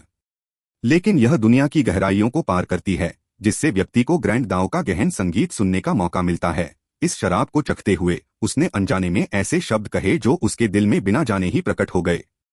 यह शराब बहुत चमत्कारी थी। शराब बनाने वाला निश्चित रूप से एक विशेषज्ञ था। उन्होंने वास्तव में शराब में स्वर्गीय दाओस की अपनी समझ को शामिल किया था। जब उन्होंने कहा कि यह दिव्य शराब थी तो वह अतिशयोक्ति नहीं कर रहे थे। भाई लॉन्ग वास्तव में शराब के उस्ताद हैं। सिर्फ एक स्वाद से ही आप इसके भीतर के साम्राज्य को समझ सकते हैं। इस तरह की चौंकाने वाली समझ के साथ मुझे आज आपको वाइन गॉड पैलेस में ले जाना चाहिए। वे निश्चित रूप से आपकी बुद्धि प्राप्त करने के लिए आपके साथ अच्छा व्यवहार करेंगे, जिया युनचोंग ने कहा। वाइन गॉड पैलेस में सभी वाइन के लिए अलग अलग नाम थे और उन सभी का अपना क्षेत्र था। यह वाइन बनाने वालों की क्षमताओं से बहुत हद तक जुड़ा हुआ था। लेकिन वाइन गॉड पैलेस के लोग अजीब थे। केवल वे ही जानते थे कि उन्होंने जो वाइन बनाई है उसका नाम क्या है। वे अपनी शराब दूसरों को चखने के लिए भेजते थे। अगर कोई बता देता कि शराब की दुनिया कहाँ है तो वे उसे और शराब देते थे, वरना दौलत का पहाड़ भी एक बूंद नहीं खरीद सकता। वे गर्वीले कारीगरों का समूह थे। वे अपनी कला केवल उन्हीं लोगों को देते थे जो उसकी सराहना कर सकें। भाई लॉन्ग, मैं तुम्हें एक कप दूंगा। जिया युनचोंग ने अपना कप उठाया और सिद्धार्थ ने तुरंत अपना कप उसके कप से लगा दिया। उन्होंने एक ही घूंट में दोनों कप खाली कर दिए। इस शराब को छोटे कप में पीना था, नहीं तो यह पूरी तरह बर्बाद हो जाएगी। कुछ कप उनके पेट में जाने के बाद वे अधिक मित्रवत हो गए और उन्हें ऐसा महसूस होने लगा कि उन्हें एक दूसरे से पहले न मिलने का अफसोस है।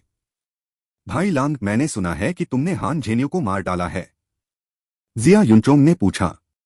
हाँ, मैंने उसे मार डाला। वह बदमाश सच में दिखावा करना जानता था। भाई जिया, क्या तुम नहीं जानते कि उस शब्द का क्या मतलब है? सिद्धार्थ ने पूछा। एक सभ्य राजकुमार के लिए ऐसी घटिया भाषा न जानना सामान्य बात होगी।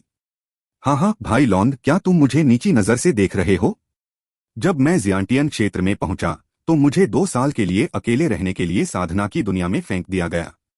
मैं कोई ग्रीन हाउस फूल नहीं हूं जैसा कि तुम सोचते हो। मैं तुम्हें बता दूं, मैं 1 साल में लगभग 3 बार मर गया। मेरी देखभाल करने वाला कोई नहीं था। पिछली बार तो बहुत खतरनाक था। मैं गलती से भ्रष्ट मार्ग के गड्ढों में से एक में घुस गया और अनगिनत विशेषज्ञों ने मुझ पर हमला कर दिया। मेरे पास कोई सहारा नहीं था, लेकिन सिर्फ अपने जियांटियन क्षेत्र साधना आधार का उपयोग करके मैंने भ्रष्ट विशेषज्ञों को मार डाला। मैंने 1000 से ज्यादा समुद्री विस्तार विशेषज्ञों और अनगिनत जियांटियन विशेषज्ञों को मार डाला। अंत में मैंने 3 फाउंडेशन फोर्जिंग विशेषज्ञों को मारने के लिए अपना सब कुछ दांव पर लगा दिया। उन 2 वर्षों के बाद मैं ग्रैंड जिया में वापस आ गया। मेरे शाही पिता ने मेरे टैंपरिंग स्टोन को देखा, जिसमें उन 2 वर्षों के मेरे अनुभव दर्ज थे, और मेरे लिए मेरे वर्तमान गुरु के पास प्रशिक्षु बनने की व्यवस्था की। वह मेरे गुरु हैं, साथ ही मेरे दावरक्षक भी हैं। वह व्यक्ति हैं जिनका मैं अपने जीवन में सबसे अधिक सम्मान करता हूं। यहां तक कि अपने पिता से भी अधिक। जब जिया युनचोंग ने अपने गुरु के बारे में बात की तो उनके चेहरे पर एक सम्मानपूर्ण और पूजनीय भाव दिखाई दिया। तुम्हारा दावरक्षक? क्या यह हो सकता है कि भाई जिया, तुम अपराजेय दांव पर चलते हो? सिद्धार्थ ने चौंक कर पूछा। उसने सुना था कि केवल अपराजेय दांव पर चलने वाले लोगों के पास ही दावरक्षक होते हैं। तुम इतने हैरान क्यों हो? क्या तुम भी वही दांव साधना नहीं करते? अब हैरान होने की बारी जिया युनचोंग की थी। मैं अपराजेय दांव पर कैसे चल सकता हूं? मैं बस अंधाधुंध तरीके से अपने वर्तमान स्तर पर पहुंच गया। सिद्धार्थ ने कड़वाहट से मुस्कुराया। उसने सुना था कि जो लोग अपराजेय दांव पर चलते हैं वे अपने जीवन में कभी हार नहीं सकते। एक बार वे हार गए तो उनका दांव हृदय टूट जाएगा और वे पूरी तरह से अपंग हो जाएंगे। यही कारण है कि जो लोग अपराजेय दांव पर चलते थे उन्हें दांवरक्षक के रूप में एक सर्वोच्च विशेषज्ञ की आवश्यकता होती थी। दांवरक्षक का कर्तव्य शक्तिशाली दुश्मनों को अपराजेय दांव पर चलने वाले प्रतिभाशाली व्यक्ति के साथ युद्ध करने से रोकना था। यह कैसे संभव हो सकता है? जब तुमने ब्लडकिल हॉल के बुजुर्ग से लड़ाई की थी तो तुम्हारे अंदर जो इच्छाशक्ति फूटी थी वह स्पष्ट रूप से एक अजेय इच्छाशक्ति थी। इस तरह का दबाव मेरे जैसा ही है। मैं निश्चित रूप से गलत नहीं हो सकता। जिया युनचोंग को इस पर यकीन नहीं हुआ। चलो इस समस्या पर झगड़ा नहीं करते, चलो पीते रहते हैं। सिद्धार्थ ने जिया युनचोंग का प्याला भर दिया। भाई लॉन्ग, क्या तुम सच में अपराजेय दांव पर नहीं चलते? तुम पहले भी हार चुके हो। जिया युनचोंग ने उस पर दबाव डाला। यह पता लगाना चाहता था कि क्या हो रहा था। मैं न केवल पहले भी हार चुका हूं बल्कि मुझे इतनी बार पीटा भी गया है कि मैं हिसाब भी नहीं रख सकता। यहां तक कि एक विशेषज्ञ मुझसे एक स्तर अधिक शक्तिशाली था जिसने एक बार मुझे पहाड़ों से नीचे ऐसे खदेड़ा जैसे मैं कोई कुत्ता हूं। छी, चलो इस बारे में बात नहीं करते। यह शर्मनाक है। सिद्धार्थ ने अपना कप उठाया। जिया युनचोंग ने सिद्धार्थ की तरफ देखा। उसे लगा कि सिद्धार्थ के पास उससे झूठ बोलने का कोई कारण नहीं था, लेकिन वह खुद अजेय दांव पर चला था और सिद्धार्थ की हड्डियों और यहां तक कि उसकी आत्मा की गहराई से आने वाली वह अजेय इच्छाशक्ति कुछ ऐसी थी जिसके बारे में जिया युनचोंग गलत नहीं हो सकता था। वे दोनों शराब पीते रहे। यह देखकर कि जिया युनचोंग अभी भी इस सवाल को लेकर परेशान था, सिद्धार्थ ने हंसते हुए उसे इस अतीत के बारे में बताने का फैसला किया। उसने उसे अपनी साधना यात्रा के बारे में सब कुछ बताया। आदिम अराजकता मन का जैसे कुछ निजी रहस्यों के अलावा उसने कुछ भी नहीं छिपाया। जिया युनचोंग को पता चला कि सिद्धार्थ की युवावस्था कितनी दयनीय थी, उसे कैसे अपमानित और परेशान किया गया था। जब वह 15 साल का था तब भी वह क्यू कंडेंसेशन के तीसरे स्वर्ग चरण में ही था। कुछ ही सालों में वह अपने वर्तमान स्तर तक पहुंच गया था। जिया युनचोंग प्रशंसा से भरा हुआ था। तो आप वास्तव में अपराजेय दांव पर नहीं चलते हैं, लेकिन आपके अंतिम परीक्षणों के दौरान दुनिया जितना अधिक आपको बाधित करने की कोशिश करती है आप उतने ही उग्र होते जाते हैं। शायद यह अपराजेय दांव का एक और प्रकार है। आइए मैं आपकी प्रशंसा में एक प्याला उठाता हूं। मैं जिया युनचोंग ने कभी किसी के सामने खुद को कमतर नहीं माना है, लेकिन मैं आपकी इच्छाशक्ति की प्रशंसा करता हूं जो अनगिनत असफलताओं के सामने भी झुकने से इनकार करती है। जिया युनचोंग ने प्रशंसा की। जिया युनचोंग ने जंगलों में जीवन और मृत्यु के बीच संघर्ष करते हुए बिताए गए 2 वर्षों को हमेशा अपने जीवन का सबसे बड़ा गौरव माना था, लेकिन जब उसने इसकी तुलना सिद्धार्थ के इतिहास से की तो उसे इसका जिक्र करने में शर्मिंदगी महसूस हुई। उनकी तुलना करने का कोई तरीका नहीं था।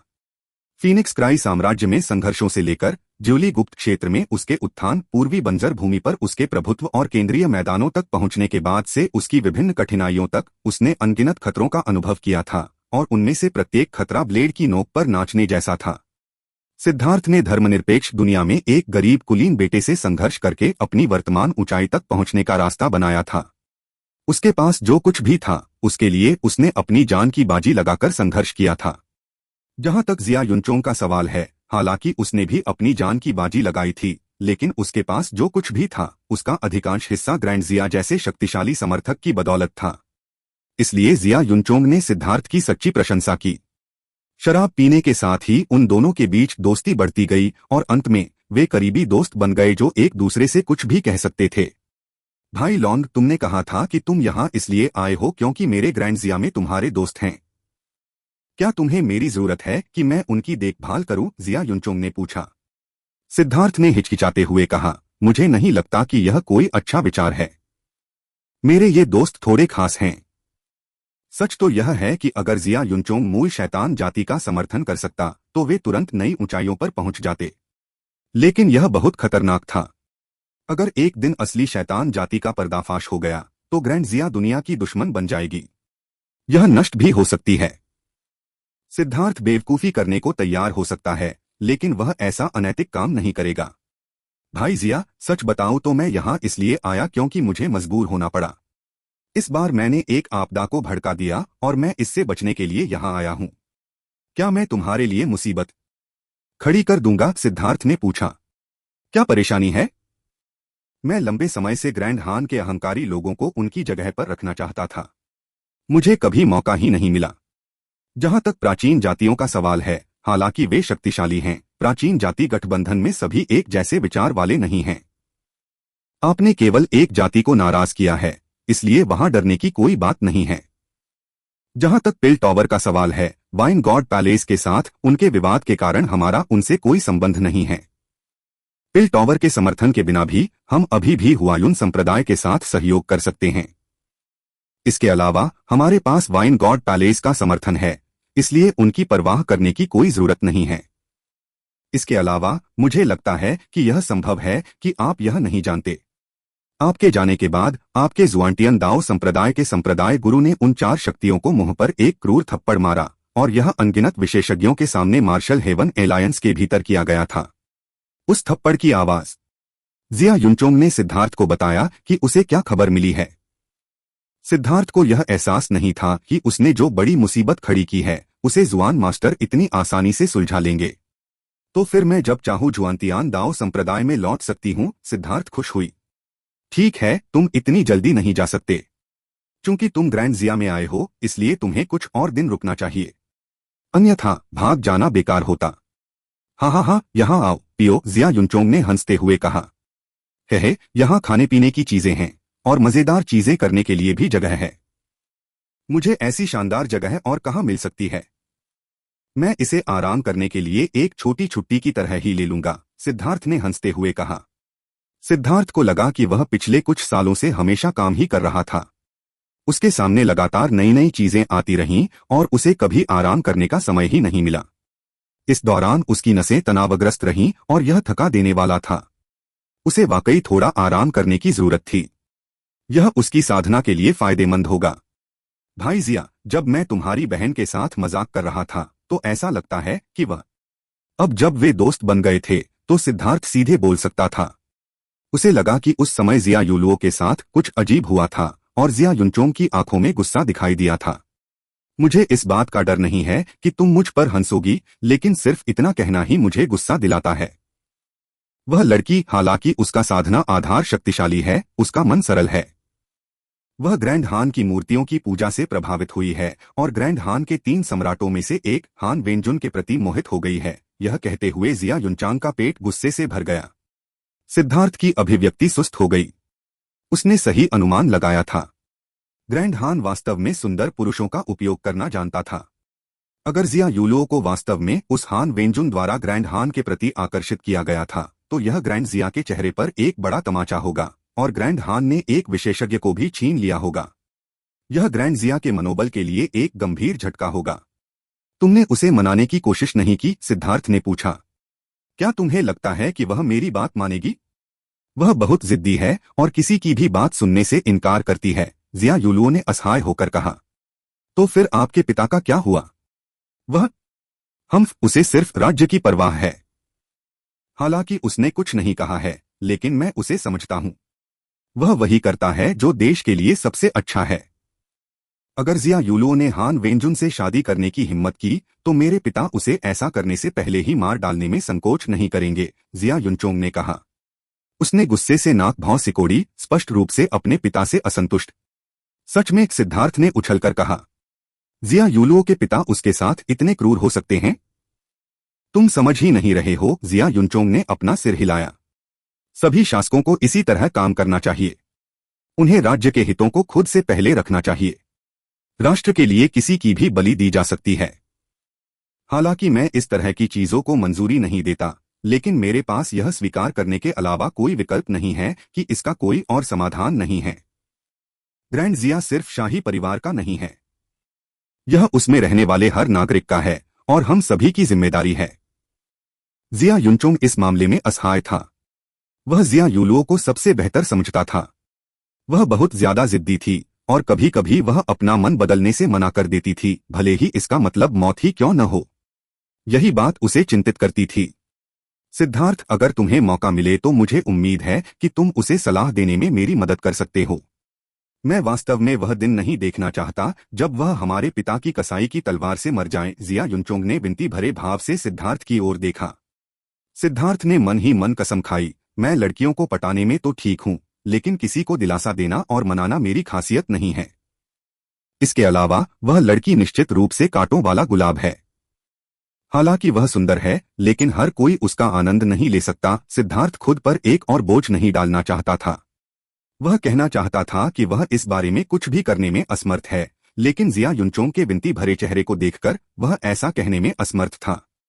ठीक है, मैं अपनी तरफ से पूरी कोशिश करूंगा। सिद्धार्थ ने अपनी कड़वी अभिव्यक्ति के साथ अपनी त्वचा को और भी मोटा कर लिया। उसे लगा कि वह और भी ज्यादा बेवकूफ होता जा रहा है। उसने वास्तव में अपने लिए एक और बोझ उठा लिया था। लेकिन अगर स्थितियां उल्टी होती तो वह अपनी छोटी बहन को किसी और के जाल में फंसते हुए नहीं देख पाता। और सबसे मुश्किल बात यह स्वीकार करना था कि जो व्यक्ति उसकी छोटी बहन को मारना चाहता है वह उसका अपना पिता होगा।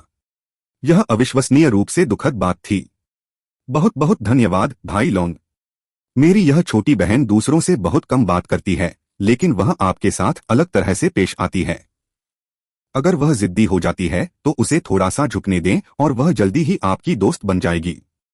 हालांकि वह जिद्दी और क्षुद्र है, लेकिन वह अंदर से दयालु है और दूसरों पर आसानी से भरोसा कर लेती है। अन्यथा वह उस स्त्रीलिंग आदमी के प्रति इतनी मोहित नहीं होती, जिया युनचोंग ने कड़वी मुस्कान के साथ कहा। वे दोनों शराब पीते रहे। सिद्धार्थ ने पाया कि वाइन गॉड पैलेस की शराब वाकई कमाल की थी। हालांकि उसकी साधना का आधार नहीं बढ़ रहा था, लेकिन उसका मानसिक क्षेत्र अधिक शांत और स्पष्ट रूप से ऊपर उठ रहा था। उसे ऐसा भी लगा कि उसका उग्र स्वभाव बदल रहा है। वे तब तक शराब पीते रहे जब तक कि आसमान फिर से चमक नहीं गया। आसमान अभी चमका ही था कि जिया यूलुओ दौड़कर अंदर आ गया। यूलुओ, तुम बिल्कुल सही समय पर आए हो। भाई लॉन को वाइन गॉड पैलेस की सैर पर ले आओ। जिया युनचोंग ने सिद्धार्थ पर एक विशेष नजर डाली। सिद्धार्थ, क्या तुमने कल जो कहा वह सच है? जिया यूलुओ ने उत्साह से सिद्धार्थ को देखा। वह बता रही थी कि कैसे उसके प्रशंसकों की कतार ग्रैंड हान तक फैली हुई थी। यह संभवतः सच है। मैंने राजधानी की ओर जाते हुए दो अंधे लोगों को दो बहरे लोगों के साथ एक नक्शे की ओर इशारा करते हुए सुना। तभी मैंने वह कहानी सुनी, सिद्धार्थ ने असहाय होकर कहा। जिया यूलुओ के विचारों को भटकता देख सिद्धार्थ अंदर ही अंदर बड़बड़ाने लगा। उसे लगातार इस बात की चिंता सताती रहती थी कि कहीं वह उसके साथ उस कहानी पर चर्चा न कर ले। इस समय सिद्धार्थ और जिया यूलुओ वाइन गॉड पैलेस की ओर जा रहे थे। उनके पीछे बड़ी संख्या में सुरक्षाकर्मी थे। कई युवा जिया यूलुओ को प्यार भरी नजरों से देख रहे थे। जिया यूलुओ ग्रैंड जिया के नागरिकों के बीच एक देवी थी। अनगिनत युवा उसकी पूजा करते थे। हालांकि ग्रैंड जिया के युवा अपनी भावनाओं को लेकर बहुत ही संयमित थे और वे उसे केवल दूर से ही देखते थे। वे आगे आकर उसे सम्मान देने की हिम्मत नहीं करते थे। जहां तक सिद्धार्थ की बात है तो वह तुलनात्मक रूप से बहुत ही लापरवाह दिख रहा था। उसमें शाही परिवार की जरा सी भी छवि नहीं थी। वह एक आवारा व्यक्ति की तरह दिख रहा था जिसे जरा सी भी परवाह नहीं थी। वह शहर भर में स्थित ऐतिहासिक स्थलों को निहारते हुए बाएं दाएं देख रहा था। कभी कभी जब जिया यूलुओ उस पर दबाव डालता तो वह जानबूझकर किसी इमारत की भव्यता की प्रशंसा में चिल्लाता और फिर गार्ड से इमारत के इतिहास के बारे में पूछता। वह बार बार इस तरह से विषय बदलने में कामयाब रहा। लेकिन जिया यूलुओ एक बच्चे की तरह थी, और भले ही सिद्धार्थ इस विषय से बचने की कोशिश कर रहा था, फिर भी वह इसे महसूस नहीं कर सकी। सिद्धार्थ को लगातार विषय बदलते देख वह भड़क उठी। सिद्धार्थ, मैंने तुमसे कई बार पूछा है, लेकिन तुम मुझे जवाब देने से इनकार करते हो। क्या तुम्हारे पास कोई शिष्टाचार है? सिद्धार्थ अवाक रह गया। आखिर किसके पास कोई शिष्टाचार नहीं है? वह स्पष्ट रूप से जवाब नहीं देना चाहता था, लेकिन वह उस पर दबाव डालती रही। यह कैसे उचित था? जिया युनचोंग ने जिया यूलुओ को सिद्धार्थ को वाइन गॉड पैलेस में लाने के लिए कहा था, लेकिन परिणामस्वरूप जैसे ही वे दरवाजा छोड़ते हैं, जिया यूलुओ ने जानकारी के लिए सिद्धार्थ पर दबाव डालना शुरू कर दिया। जब वह प्रशंसकों की लाइन के बारे में नहीं पूछ रही थी, तो उसने ग्रैंड हान के बारे में पूछा।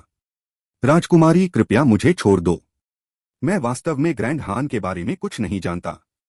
मैं आपको क्या जवाब दूं? सिद्धार्थ ने कड़वी मुस्कान दी। झूठा। तुमने ग्रैंड हान के 8 राजकुमारों में से एक हान झेन्यू को मार डाला। ग्रैंड हान के दुश्मन बन जाने के बाद तुम सिर्फ शरण लेने के लिए मेरे ग्रैंड जिया के पास नहीं आए, जिया यूलुओ ने गुस्से में कहा। सिद्धार्थ की अभिव्यक्ति अचानक डूब गई। उसने जिया यूलुओ को ठंडे मन से देखा। आदरणीय राजकुमारी, कुछ बातें हैं जो मुझे स्पष्ट कर देनी चाहिए। सबसे पहले, मैं वास्तव में ग्रैंड हान के बारे में नहीं जानता, और मैं इसके बारे में बात नहीं करना चाहता। दूसरा, मैं ग्रैंड जिया में इसलिए नहीं आया हूं क्योंकि मैं शरण ले रहा हूं। मैं हमेशा अपनी लड़ाइयों का सामना करता हूं, और पूर्वी बंजर भूमि से लेकर केंद्रीय मैदानों तक का मेरा रास्ता मेरे दुश्मनों की हड्डियों से बना है। मैंने कभी किसी से सुरक्षा नहीं मांगी। यह अतीत में नहीं हुआ है, यह अब नहीं हो रहा है, और यह भविष्य में भी नहीं होगा।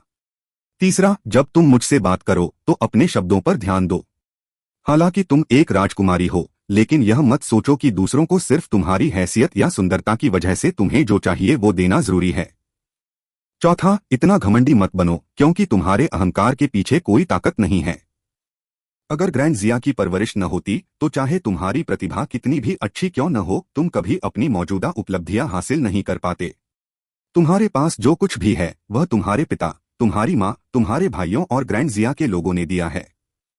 क्या तुम मुझे एक भी ऐसी चीज बता सकते हो जो तुमने अपनी ताकत से हासिल की हो? आखिर तुम्हारा घमंड और आत्मविश्वास कहां से आता है? सिद्धार्थ पूरे समय यही सब सहता रहा था। चूंकि जिया युनचोंग ने उसे यह मिशन सौंपा था, इसलिए सिद्धार्थ ने जिया यूलुओ के असभ्य सवालों के साथ धैर्य रखा था। जैसे जैसे वह सहता गया, उसने खुद से बार बार कहा कि वह सिर्फ एक बच्ची है, और वह उसके साथ वयस्कों जैसा व्यवहार नहीं कर सकता। लेकिन ऐसा लग रहा था कि उसने बोलने से पहले कभी अपने दिमाग का इस्तेमाल नहीं किया, और उसे दूसरों की भावनाओं की परवाह नहीं थी। इसलिए आखिरकार वह भड़क गया। जिया यूलुओ का भाव डूब गया और वह क्रोधित हो गई। तुम मुझे उकसा रहे हो। ऐसी बेतुकी बात मत कहो। मैंने अपनी युवावस्था में ही ऐसे शब्दों से खेलना बंद कर दिया था। जिन लोगों ने मुझसे ऐसी बातें कही हैं, उन्हें बहुत पहले ही दफना दिया गया है। हालांकि तुम्हारी साधना का आधार और शक्ति मुझसे ज्यादा हो सकती है, लेकिन अगर हमें सच में मौत से लड़ना पड़े तो मरने वाला निश्चित रूप से तुम ही हो। सिद्धार्थ ने अचानक चलना बंद कर दिया और जिया यूलुओ को ठंडे भाव से देखा। उसकी आंखों में उसका आत्मविश्वास झलक रहा था। वह जिया यूलुओ को डराने की कोशिश नहीं कर रहा था।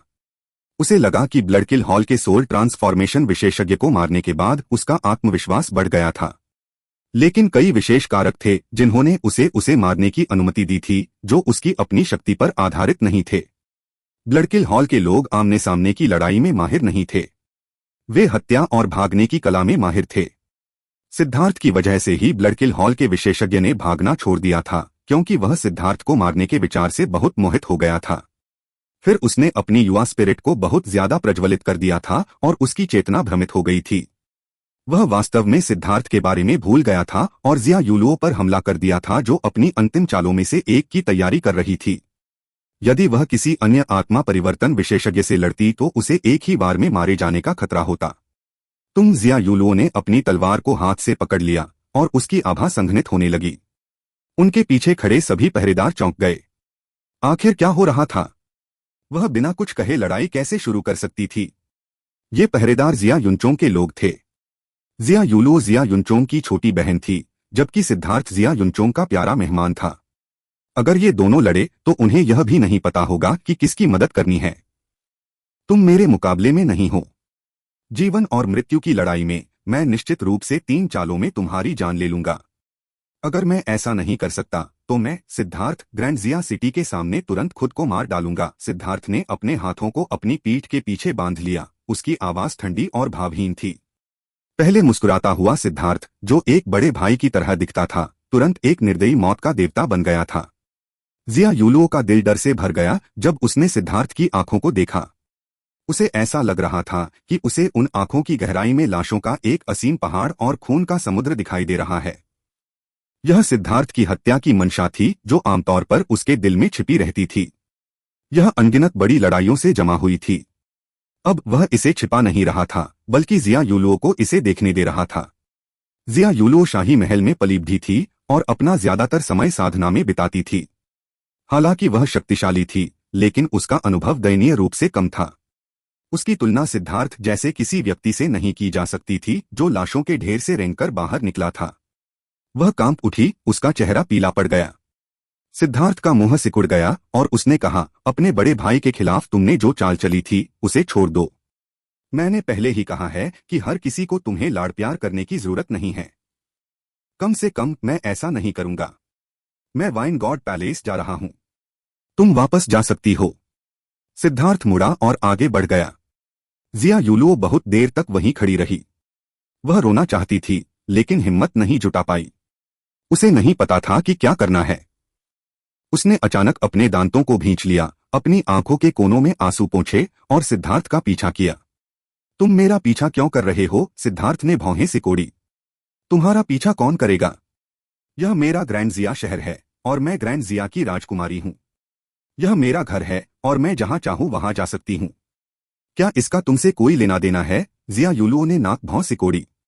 सच तो यह है कि जिया यूलुओ अभी अभी बहुत डरी हुई थी और उसे लगा कि इस तरह से चले जाने या शिकायत करने के लिए वापस जाने से उसकी बदनामी होगी, साथ ही वह कायर भी लगेगी। अपनी बहादुरी दिखाने के लिए वह जानबूझकर सिद्धार्थ के साथ जा रही थी। सिद्धार्थ ने उसकी तरफ देखा। जिया यूलुओ को घूरते हुए देखकर उसने एक शब्द भी नहीं कहा। वह बस आगे बढ़ता रहा। जिया यूलुओ उसके पीछे पीछे चल रही थी। उन सभी पहरेदारों ने राहत की सांस ली। जब तक वे लड़े नहीं तब तक सब ठीक था। वे जल्दी से उनके पीछे चले गए। जैसे ही वे चले, एक अधेड़ उम्र का व्यक्ति राख जैसे वस्त्र पहने हुए एक चाय की दुकान से उनकी ओर देखता हुआ आया। उसकी तलवार जैसी भौहें और चमकीली आंखें थीं। उसकी चौकोर नाक के साथ उसका चेहरा ऐसा लग रहा था जैसे उसे ब्लेड से तराशा गया हो। वह बेहद प्रभावशाली था। यह सिद्धार्थ बहुत ही उग्र और दबंग है। वह बहुत ही निडर व्यक्ति है। अधेड़ उम्र के व्यक्ति ने प्रशंसा के भाव से सिर हिलाया। वह कोई और नहीं बल्कि ग्रैंड जिया के वर्तमान सम्राट जिया यूलुओ और जिया युनचोंग के पिता थे, जो पूरे ग्रैंड जिया प्राचीन राष्ट्र में सबसे अधिक अधिकार वाले व्यक्ति थे। उसके बगल में एक सफेद बालों वाला बुजुर्ग बैठा था जो जिया युनचोंग का मालिक था। उसकी आंखें बंद थीं और उसका चेहरा उदासीन था। क्या तुम्हें उसमें कुछ खास बात नजर आती है? सफेद बालों वाले आदमी ने पूछा। वह स्वर्गीय दाओस से सहमत नहीं है। वह दुनिया के नियमों से टकराता है। अभी जब उसने अपनी हत्या की मंशा जाहिर की तो मैं देख सकता था कि उसका मार्ग कितना खूनी और दर्दनाक रहा है। उसकी आंखों में वह हत्यारी रोशनी निर्णायक और दृढ़ है, जबकि उसके आध्यात्मिक उतार चढ़ाव उसे एक ऐसे व्यक्ति के रूप में दिखाते हैं जो सार्थक संबंध बनाता है। यह निश्चित रूप से स्वर्गप करने वाले की उपस्थिति नहीं है। स्वर्गीय भाग्य मंडप जानबूझकर सही और गलत को उलट रहा था, मध्यम आयु वर्ग के व्यक्ति ने कहा। चोंगेर ने कल रात उससे बातचीत की। वे दोनों एक दूसरे के करीब आ गए और एक दूसरे पर भरोसा करने लगे। चोंगेर ने यूलुओ को सिद्धार्थ को सौंप दिया है, उम्मीद है कि वह उसकी जान बचा सकता है, बुजुर्ग ने कहा। अधेड़ उम्र के आदमी ने सड़क की ओर देखा। उसकी आंखों में एक शांत लेकिन उदास भाव दिखाई दिया। उसकी किस्मत बहुत पहले ही तय हो चुकी थी। उसके जीवन का संकट आ गया है और वह निश्चित रूप से मेरी ग्रैंड जिया को धोखा देगी। अगर मैं उसे नहीं मारता तो ग्रैंड जिया उथल पुथल में खत्म हो जाएगी। जबकि स्वर्ग द्वारा निर्धारित भाग्य का उल्लंघन नहीं किया जा सकता है और साधकों को स्वर्गीय दाव का पालन करना चाहिए। स्वर्ग और पृथ्वी के नियम समझने के लिए बहुत गूढ़ हैं। भले ही आप स्वर्गीय दाव का पालन करें, लेकिन जरूरी नहीं कि आपका अंत अच्छा हो। लेकिन एक तरह का व्यक्ति ऐसा होता है जो अपवाद होता है। जो कोई भी ऐसे व्यक्ति के कर्म से संक्रमित होता है, उसका भाग्य बदल जाता है। हालांकि यह आशीर्वाद है या दुर्भाग्य, यह कहना मुश्किल है, सफेद बालों वाले बुजुर्ग ने कहा। आप बात कर रहे हैं? अधेड़ उम्र के आदमी के चेहरे का भाव बदल गया। भाग्य के मोड़ आसानी से उजागर नहीं होते। जब तक आप अंदर से यह जानते हैं, ग्रैंड जिया के शासक के रूप में आपको पता होना चाहिए कि क्या करना है, सफेद बालों वाले बुजुर्ग ने गंभीरता से कहा। अधेड़ उम्र का आदमी बहुत देर तक चुप रहा, फिर उसने सिर हिलाया। मैं समझ गया। सिद्धार्थ, मैं 18 साल का हूं। तुम्हारी उम्र कितनी है? जैसे ही सिद्धार्थ चुपचाप आगे बढ़ा, जिया यूलुओ ने अपनी पिछली नाखुशी को भूलकर सिद्धार्थ से बात करने की पहल की। 22, सिद्धार्थ ने बिना ज्यादा सोचे कहा। आह, तो फिर आप पहले से ही बहुत बूढ़े हो चुके हैं, जिया यूलुओ ने कहा। सिद्धार्थ लगभग लड़खड़ा गया। उसने सुधारा, शब्द परिपक्व है। हे, तुम मुझसे बहुत बड़े हो। क्या मैं तुम्हें अंकल लॉन्ग कहूं? जिया यूलुओ ने हंसते हुए कहा। सिद्धार्थ को तुरंत समझ आ गया कि वह बदला ले रही है। उसने चिढ़कर कहा, तुम्हारा भाई पहले से ही 27 साल का है। अगर तुम मुझे अंकल कहती हो तो क्या तुम्हें उसे दादा नहीं कहना चाहिए? यह एक जैसा नहीं है। हम सगे भाई बहन हैं, इसलिए उम्र के हिसाब से इसकी गणना नहीं की जाती। अंकल लॉन्ग, आप अपनी उम्र के हिसाब से वाकई जवान दिखते हैं, जिया यूलुओ ने कहा। यह बुरा नहीं है। जब मैं तुम्हारे पिता को देखूंगा तो मैं उन्हें सीधे बड़ा भाई कह सकता हूं। सिद्धार्थ उसके साथ ऐसा खेल खेलने से नहीं डरता था। ओह, हम आ गए। सिद्धार्थ ने अचानक एक ऊंची और साधारण संरचना देखी। हालांकि सिद्धार्थ कभी वाइन गॉड पैलेस में नहीं गया था, लेकिन इस निर्माण को देखकर वह बता सकता था कि वह वहां पहुंच गया है। इसका व्यास 30 मील से भी कम था। हवा से देखने पर ऐसा लग रहा था जैसे कोई बड़ा शराब का बर्तन अपनी तरफ से रखा हुआ हो। यह निश्चित रूप से एक अनोखी संरचना थी। प्रवेश द्वार शराब के बर्तन की टोंटी थी। प्रवेश द्वार से भी उसे शराब की घनी खुशबू आ रही थी जो उसे मदहोश कर सकती थी। अरे दादाजी, एक बार जब हम अंदर चले जाते हैं तो आपको शालीनता से काम लेना होगा। अगर आपको बाहर निकाल दिया गया तो यह बहुत शर्मनाक होगा। उस समय मुझे वफादार न होने और ऐसा व्यवहार करने के लिए दोष न दें जैसे मैं आपको नहीं जानता, जिया यूलुओ ने गंभीरता से कहा। अंकल लॉन्ग अब दादा चाचा बन गए थे। ऐसा लगा जैसे उनकी उम्र और 2 दशक हो गई है। खैर, ऐसा नहीं था कि सिद्धार्थ उसकी वफादारी चाहता था। उसने अपना सिर हिलाया। यह ठीक है। वैसे भी मेरे जैसे बूढ़े को अपनी प्रतिष्ठा खोने का डर नहीं है। लेकिन छोटी लड़की, अगर तुम्हें फंसने का डर है तो तुम पहले जा सकती हो। क्योंकि उसे दादा चाचा कहा जाता था, इसलिए सिद्धार्थ ने अपनी नई वरिष्ठता का फायदा उठाते हुए उसे छोटी लड़की कहकर बुलाया। क्या तुम्हें लगता है कि मैं इतनी बेवफा हूं? मैं तुम्हें सिर्फ इतना बता रही हूं कि तुम खुद को थोड़ा संयमित रखो। यह वाइन गॉड पैलेस है और अगर तुम परेशानी खड़ी करोगी तो तुम्हें बाहर निकाल दिया जाएगा। न सिर्फ तुम्हारी इज्जत गिरेगी बल्कि मेरे शाही पिता भी तुम्हें डांटेंगे, छोटी लड़की ने चेतावनी दी। बड़ा भाई मुझे दोष नहीं देगा। आखिरकार हम भाई हैं। सिद्धार्थ ने अपनी चमड़ी मोटी कर ली और सीधे ग्रैंड जिया के नेता को अपना बड़ा भाई कह दिया। अब वह सिर्फ जिया यूलुओ का फायदा नहीं उठा रहा था, बल्कि वह जिया युनचोंग से भी बेहतर था। अगर मेरे पिता को यह बात पता चली तो वह तुम्हारा सिर जरूर काट देंगे, छोटी लड़की ने दांत पीस लिए। उसने कभी किसी को इतना बेशर्म नहीं देखा था। कोई बात नहीं, अपने भाई की तलवार से मरना व्यर्थ नहीं होगा। मैं अंदर जा रहा हूं, इसलिए तुम्हें चले जाना चाहिए। शराब ऐसी चीज नहीं है जिसे छोटी लड़की को पीना चाहिए, सिद्धार्थ ने कहा। तुम बच्चे हो। मैं तो वयस्क हो चुकी हूं। इसमें क्या बड़ी बात है? सबसे बुरी बात तो यह है कि मुझे फिर से बाहर निकाल दिया जाएगा, छोटी लड़की ने नाक भौं सिकोड़ते हुए कहा। सिद्धार्थ ने जिया यूलुओ को अजीब नजरों से देखा। ऐसा क्यों लग रहा है कि तुम्हें पहले भी बाहर निकाला जा चुका है? तभी जिया यूलुओ को एहसास हुआ कि उसने अपने मुंह से खुद को उजागर कर दिया है। वह लाल हो गई और शर्म से बोली, उस समय मैं अभी भी छोटी थी और समझ नहीं पाई थी। अब मुझे बाहर नहीं निकाला जाएगा तो क्या मैं तुम्हारे द्वारा फंसाया जाऊंगा? मेरे प्रवेश करते ही बाहर निकाल दिया जाना शर्मनाक होगा, सिद्धार्थ ने हिचकिचाहट दिखाई। अब वह वास्तव में नहीं चाहता था कि जिया यूलुओ उसका पीछा करे। वह उसके साथ बाहर नहीं निकलना चाहता था। मैं पिछले साल भी छोटा था। वे बहुत ही तुच्छ लोग थे। भले ही मैं गलत था, मैं तो बस एक छोटा बच्चा था। मुझे यकीन नहीं होता कि उन्होंने एक बच्चे के साथ इस तरह की बहस की, जिया यूलुओ ने कहा। पिछले साल अगर वह वाकई उस समय एक छोटी बच्ची थी तो वह वाकई एक प्रतिभाशाली लड़की थी। लेकिन अब जब वे यहाँ आ गए थे तो सिद्धार्थ सिर्फ अपनी चमड़ी मोटी करके अंदर घुस सकता था। उसे उम्मीद थी कि यह छोटी लड़की कोई परेशानी नहीं खड़ी करेगी। प्रवेश द्वार पर कोई गार्ड नहीं था, न ही उन्हें लेने के लिए कोई था। अंदर जाने के बाद उन्होंने खुद को एक शांत प्रांगण के सामने पाया। उनके सामने एक पत्थर की मूर्ति थी जिस पर एक छवि बनी हुई थी। तस्वीर में एक आदमी दिखा जो घटिया कपड़ों में था। वह आड़ू के पेड़ के सहारे आधा लेटा हुआ था, उसके हाथ में शराब का बर्तन था। यह स्पष्ट था कि वह नशे में था। वह खोए हुए भाव से दूर की ओर देख रहा था, आधा नशे में और आधा होश में। दृश्य बहुत सजीव था। उसके कपड़े फटे हुए थे और उस पर धूल जमी हुई थी। वह बहुत ही लापरवाह था और उसके सिर पर कुछ फूलों की पंखुड़ियां पड़ी हुई थीं। लेकिन वह आजादी और आराम का माहौल दे रहा था। यह एक ऐसा क्षेत्र था जहां शरीर नश्वर धूल की दुनिया में आराम कर रहा था, जबकि दिल बादलों के बीच उड़ रहा था। जैसे ही सिद्धार्थ ने उस पर नजर डाली, वह उस दुनिया में खो गया। उसी पल उसे लगा कि उसकी सारी सांसारिक चिंताएं उससे दूर हो गई हैं। उसका दिल खाली हो गया। उस आदमी को बनाने वाली रेखाएं बहुत सरल थीं, लगभग लापरवाह।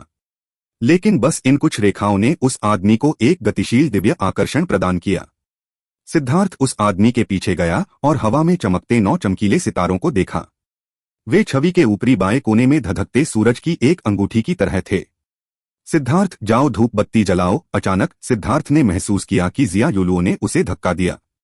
तभी सिद्धार्थ अपनी मूर्छा से जागा और उसने देखा कि भांग के कपड़े पहने और बालों को जूड़े में बांधे एक युवक उसे धूप बत्ती अर्पित कर रहा था। माफ करना। सिद्धार्थ ने जल्दी से अगरबत्तियां ले लीं। युवक ने अपना सिर हिलाया। सम्माननीय अतिथि, आपको माफी मांगने की कोई जरूरत नहीं है। यह छवि शराब के देवता की है। शराब के देवता के दिव्य आकर्षण से आपका आकर्षित होना, इसका मतलब है कि आप दोनों के बीच भाग्य है। हालांकि यह युवक अभी किशोर ही था, लेकिन उसकी आवाज स्वाभाविक रूप से शांत थी। वह न तो दास्तापूर्ण था, न ही दबंग, न ही अहंकारी और न ही अधिक। सिद्धार्थ को अगरबत्तियां मिली। उन्हें जलाकर उसने धूपदान में रख दिया। उसने उन्हें अभी धूपदान में रखा ही था कि उसकी तीनों अगरबत्तियां तुरंत राख में बदल गईं। क्या? युवक चौंक गया। उसे कुछ भी पता नहीं था कि क्या हुआ था। ये अगरबत्तियां खास सामग्री से बनी थीं।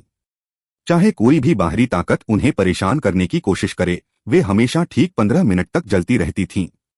लेकिन अब वे तुरंत जलकर राख हो गए थे। उसने ऐसी घटना पहले कभी नहीं देखी थी। सिद्धार्थ और जिया युलुओ भी हैरान थे। मिस, कृपया धूप बत्ती भी रख दीजिए। युवक झिझका, लेकिन फिर भी उसने जिया युलुओ को अगरबत्ती थमा दी। जिया युलुओ ने अपनी अगरबत्तियां जलाईं और उन्हें अंदर रख दिया। इस बार सब कुछ सामान्य था। तीनों अगरबत्तियां धीरे धीरे जल रही थीं।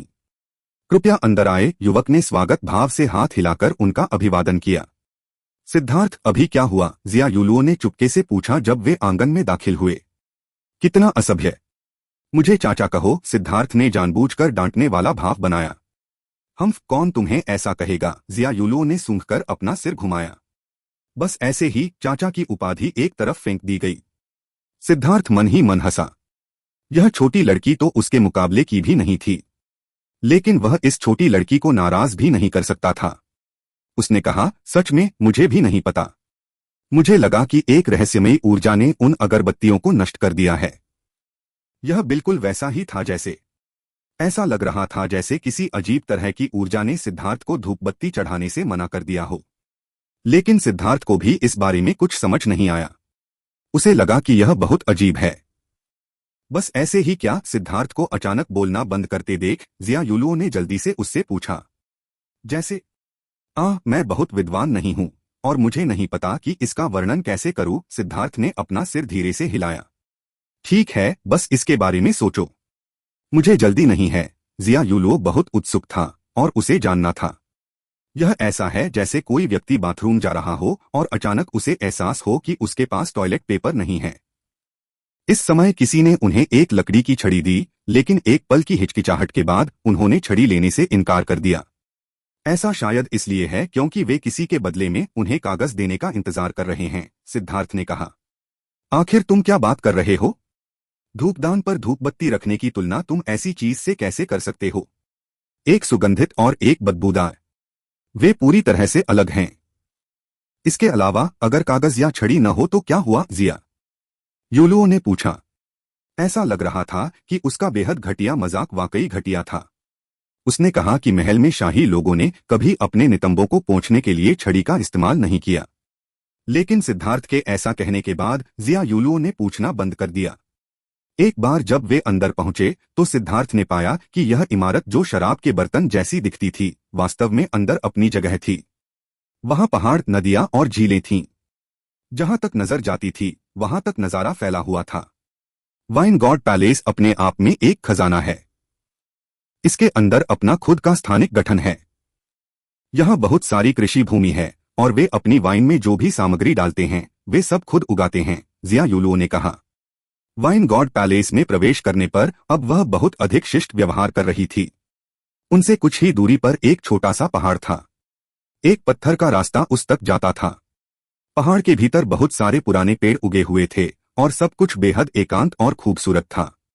पेड़ों के बीच कुछ मंडप छिपे हुए थे जो रहने के लिए शांतिपूर्ण जगह की तरह लग रहे थे।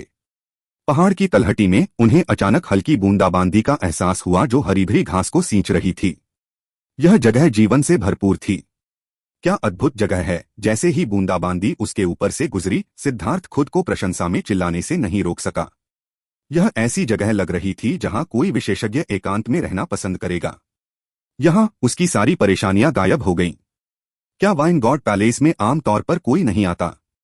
यहां कोई बाहरी व्यक्ति क्यों नहीं है? सिद्धार्थ ने पूछा। क्या आपको लगता है कि कोई भी यहां आ सकता है? जो लोग अंदर आना चाहते हैं उन्हें अपॉइंटमेंट लेना पड़ता है।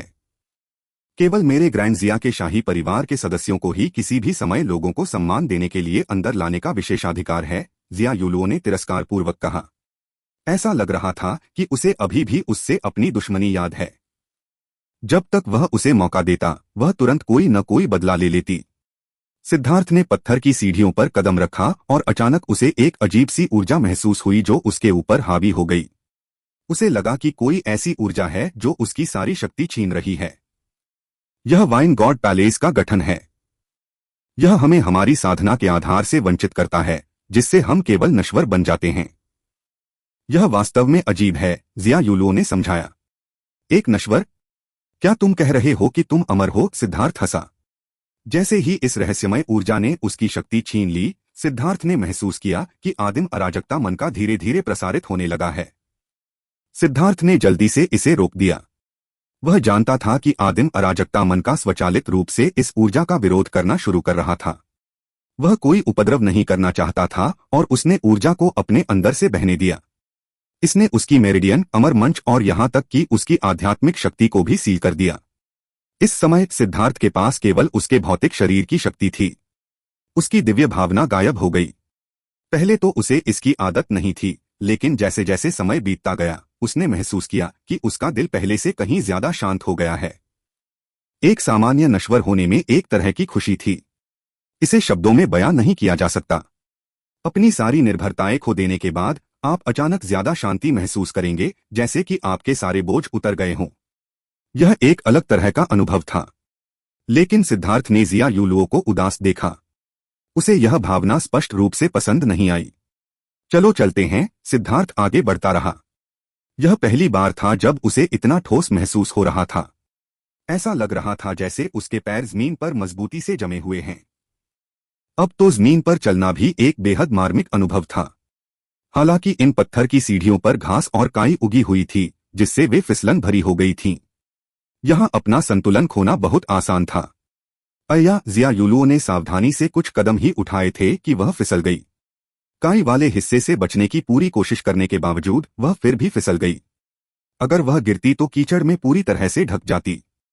सिद्धार्थ ने जल्दी से उसे पकड़ लिया ताकि वह संभल सके। यह लानत, जिया यूलुओ इस लानत रास्ते को कोसने ही वाली थी कि इस पर चलना बहुत मुश्किल है। तभी उसने अपने हाथ अपने मुंह पर दबा लिए। उसने चारों ओर देखा और देखा कि आसपास कोई नहीं था। वह शांत हो गई। क्या पिछली बार तुम्हें इसी वजह से बाहर निकाला गया था? सिद्धार्थ ने जिया यूलुओ को उत्सुकता से देखा। तुम्हें क्या लगता है?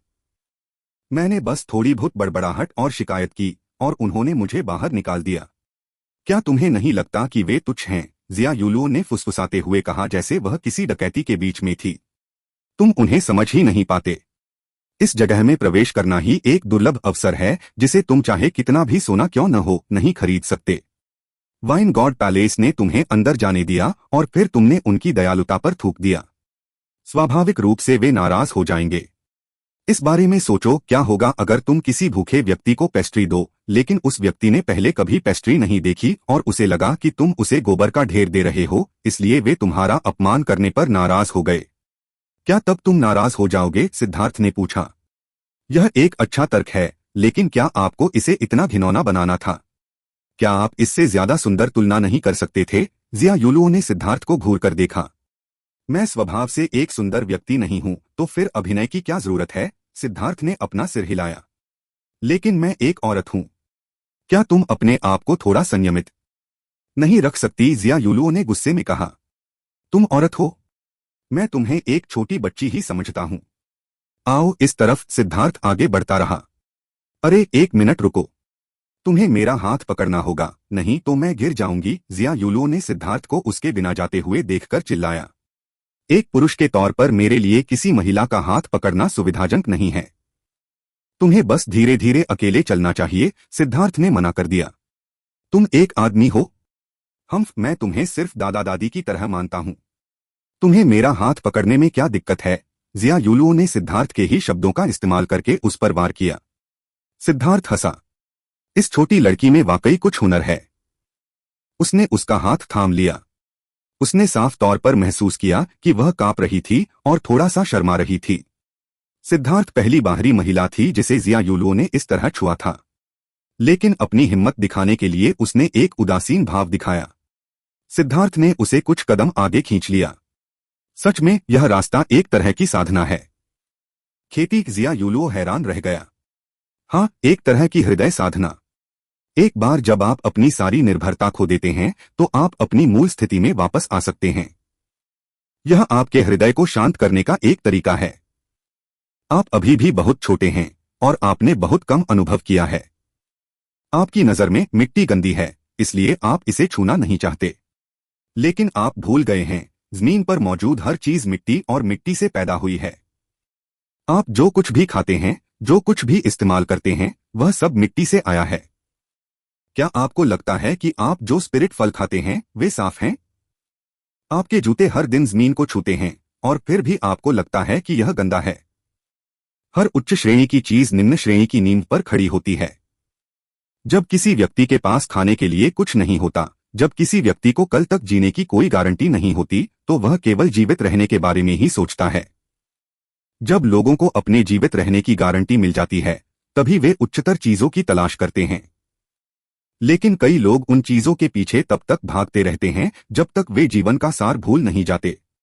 यहाँ का गठन हमें अपनी मूल स्थिति में लौटने की अनुमति देता है, जिससे हम जीवन के सार को स्पष्ट रूप से देख पाते हैं। साधना केवल साधना आधार या प्रतिभा पर निर्भर नहीं है। इसका अधिकांश भाग समझ पर निर्भर है। यदि आप अपने जीवन को भी नहीं समझ सकते, तो आप केवल एक कुएं के तल पर एक मेंढक की तरह होंगे जो बड़ी दुनिया के सत्य से अलग थलग होगा। अंत में आप कभी भी मार्शल पथ के शिखर तक नहीं पहुंच पाएंगे। सिद्धार्थ ने उसे आगे खींचते हुए कहा। आखिरकार वह जिया युनचोंग की छोटी बहन थी और इसलिए उसने उसे एक दयालु अनुस्मारक दिया। तालियां बजने लगीं। जिया यूलुओ अभी भी बादलों में खोया हुआ था और वे दोनों एक छोटे से मंडप के सामने पहुंच गए थे, बिना इस बात पर ध्यान दिए।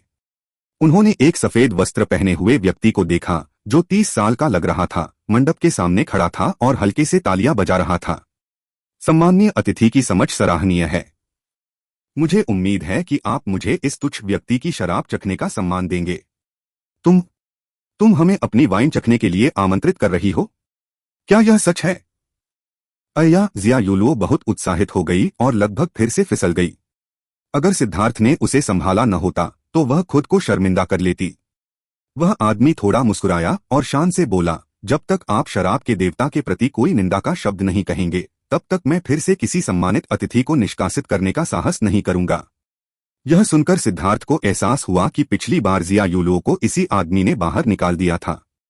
छोटे रास्ते पर चलते हुए आगंतुक सबसे पहले इसी मंडप में पहुंचते।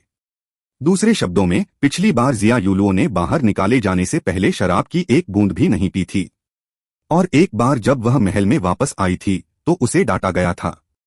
यह उसके लिए बेहद दुखद था। यही वजह थी कि वह अब इतनी उत्साहित थी। मैं निश्चित रूप से नहीं करूंगा। निश्चित रूप से नहीं। ठीक है, मैं बस कुछ भी नहीं कहूंगा, जिया यूलुओ ने घोषणा की। कृपया अंदर आ जाइए। वह आदमी मुस्कुराया और उन्हें अंदर आने का इशारा किया।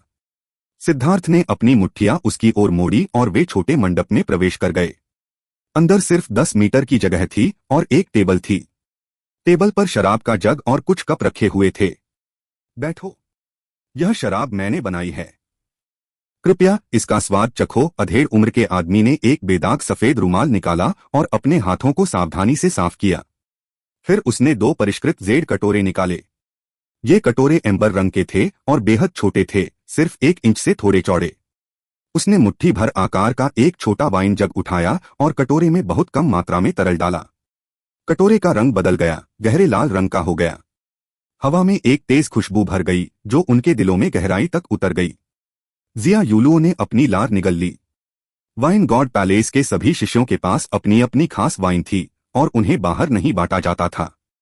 वाइन गॉड पैलेस में आमंत्रित लोग ही उनका स्वाद ले सकते थे। यहां तक कि ग्रैंड जिया शाही परिवार द्वारा पी गई बढ़िया शराब, हालांकि वह भी वाइन गॉड पैलेस से आती थी, उन विशेष वाइन से अलग थी जिन्हें अलग अलग शिष्यों ने खुद विकसित किया था। वे पूरी तरह से अलग अलग स्तरों पर थे। कृपया, आदमी ने इशारा किया, और जिया यूलुओ, जो बहुत पहले से ही लार टपका रही थी, ने सावधानी से दोनों हाथों से कटोरा उठाया और उसे अपने होठों पर रख लिया। उसने हल्का सा सूंघा और हल्के से घूंट लिया। फिर उसने इसे 3 अलग अलग अनुपातों में निगल लिया और इसे पूरी तरह से खत्म कर दिया। सिद्धार्थ मुस्कुराया और अपना कटोरा उठाया, एक ही घूंट में पानी पी गया। उसे लगा जैसे कोई साफ झरना उसके पेट में भर गया हो और तुरंत उसके चारों अंगों में फैल गया हो। यह उसके शरीर को साफ कर रहा था, उसे अवर्णनीय आराम का एहसास करा रहा था। उसी समय किसी अवर्णनीय ऊर्जा ने उसके दिल और आत्मा को धो दिया। क्या अद्भुत शराब है! मैंने पहले कभी इतनी अच्छी शराब नहीं चखी, जिया यूलुओ ने प्रसन्नता से कहा। आपकी प्रशंसा के लिए बहुत बहुत धन्यवाद। क्या मैं पूछ सकता हूं कि इसमें क्या अच्छा है? आदमी ने पूछा। मैं? जिया यूलुओ के पास तुरंत शब्द नहीं थे। उसके पास वाइन चखने का बहुत बुनियादी कौशल था, लेकिन यह शाही परिवार के सदस्यों को दिए जाने वाले आवश्यक शिष्टाचार का हिस्सा था। जब वास्तव में वाइन का मूल्यांकन करने की बात आई तो उसके पास कोई योग्यता नहीं थी। उसने खुद को बड़ा मुंह रखने के लिए कोसा। अब उसे समझ नहीं आ रहा था कि क्या कहे, लेकिन वह बहुत होशियार थी और अचानक मुस्कुरा दी। मेरा बड़ा भाई शराब का मूल्यांकन करने में महारथी है। वह तुम्हें संतोषजनक उत्तर देगा, इसलिए मैं खुद को शर्मिंदा नहीं करूंगी। मैं अब दादा चाचा नहीं रहा। ऐसा क्यों लगा कि शाही परिवार की वरिष्ठता उसके मूड के साथ बदल गई। बड़े भाई सिद्धार्थ, क्या आप कुछ नहीं बोलेंगे? जिया यूलुओ ने सिद्धार्थ को धक्का दिया जब उसने देखा कि वह बस बेजान होकर उसे देख रहा था। ठीक है, अपने आप को होशियार समझो। तो तुम दूसरों को ठगना जानते हो, बुरा नहीं है। तुम्हारी तरक्की बहुत तेज है। जब तक तुम मेरा अनुसरण करोगे, तुम्हारा कौशल निश्चित रूप से हर गुजरते मिनट के साथ बढ़ेगा। मुझे जिया युनचोंग से कुछ ट्यूशन फीस लेनी होगी। उस आदमी को अपनी ओर देखते हुए देखकर सिद्धार्थ ने कहा, इस वाइन की खूबी यह है कि आपने इसे बनाने में अपना पूरा दिमाग और आत्मा लगा दी है। आपने अशुद्धियों को निकालने के लिए अपनी आध्यात्मिक शक्ति का इस्तेमाल किया, जिससे इस वाइन की शुद्धता चरम पर पहुंच गई। इसके अलावा किण्वन प्रक्रिया के दौरान आपने स्वर्गीय दाओस की अपनी समझ को एक विशेष ज्वाला ऊर्जा के साथ वाइन में मिलाया। यह कहा जा सकता है कि यह वाइन लगभग दोषरहित स्तर पर पहुंच गई है। वाइन की ऊर्जा पूरे शरीर में समान रूप से फैलती है। फिर जिस तरह से ज्वार के चट्टान से टकराने पर पानी हवा में उछलता है, उसी तरह वाइन के भीतर की समझ की ऊर्जा पीने वाले के दिल में उतरती है, जिससे उन्हें असीम लाभ मिलते हैं। तो यह वास्तव में अच्छी वाइन है। जब सिद्धार्थ ने स्पष्ट रूप से आश्वासन के साथ बात की तो जिया यूलुओ सदमे में आ गई। वह पहले से ही सिद्धार्थ के साथ बाहर निकाले जाने के लिए तैयार थी। किसने सोचा होगा कि सिद्धार्थ वास्तव में इतना आश्चर्यजनक मूल्यांकन करने में सक्षम होगा। उसके प्रत्येक शब्द एक रत्न की तरह थे जिस पर विस्तार से विचार किया जा सकता था। जब उसने इस बारे में ध्यान से सोचा तो उसका मूल्यांकन वाकई सही था। इससे उसके मन में उसके प्रति प्रशंसा की भावना और बढ़ गई। वह हमेशा से सोचती थी कि वह एक बदतमीज आदमी से ज्यादा कुछ नहीं है। अब वह उसकी टिप्पणियों से पूरी तरह से हैरान थी। सबसे महत्वपूर्ण बात, उसने देखा कि वह आदमी भी सदमे में था। सर, वाकई कमाल के हैं। आप मेरी वाइन की सभी खूबियां बताने में सक्षम थे, उन्होंने तारीफ की। नहीं, बात बस इतनी है कि मैं एक कीमियागर हूं, इसलिए मुझे चीजों का मूल्यांकन करने के बारे में थोड़ा बहुत पता है। यह ज्यादा नहीं है, सिद्धार्थ मुस्कुराया। आप पिलदांव में कुशल हैं?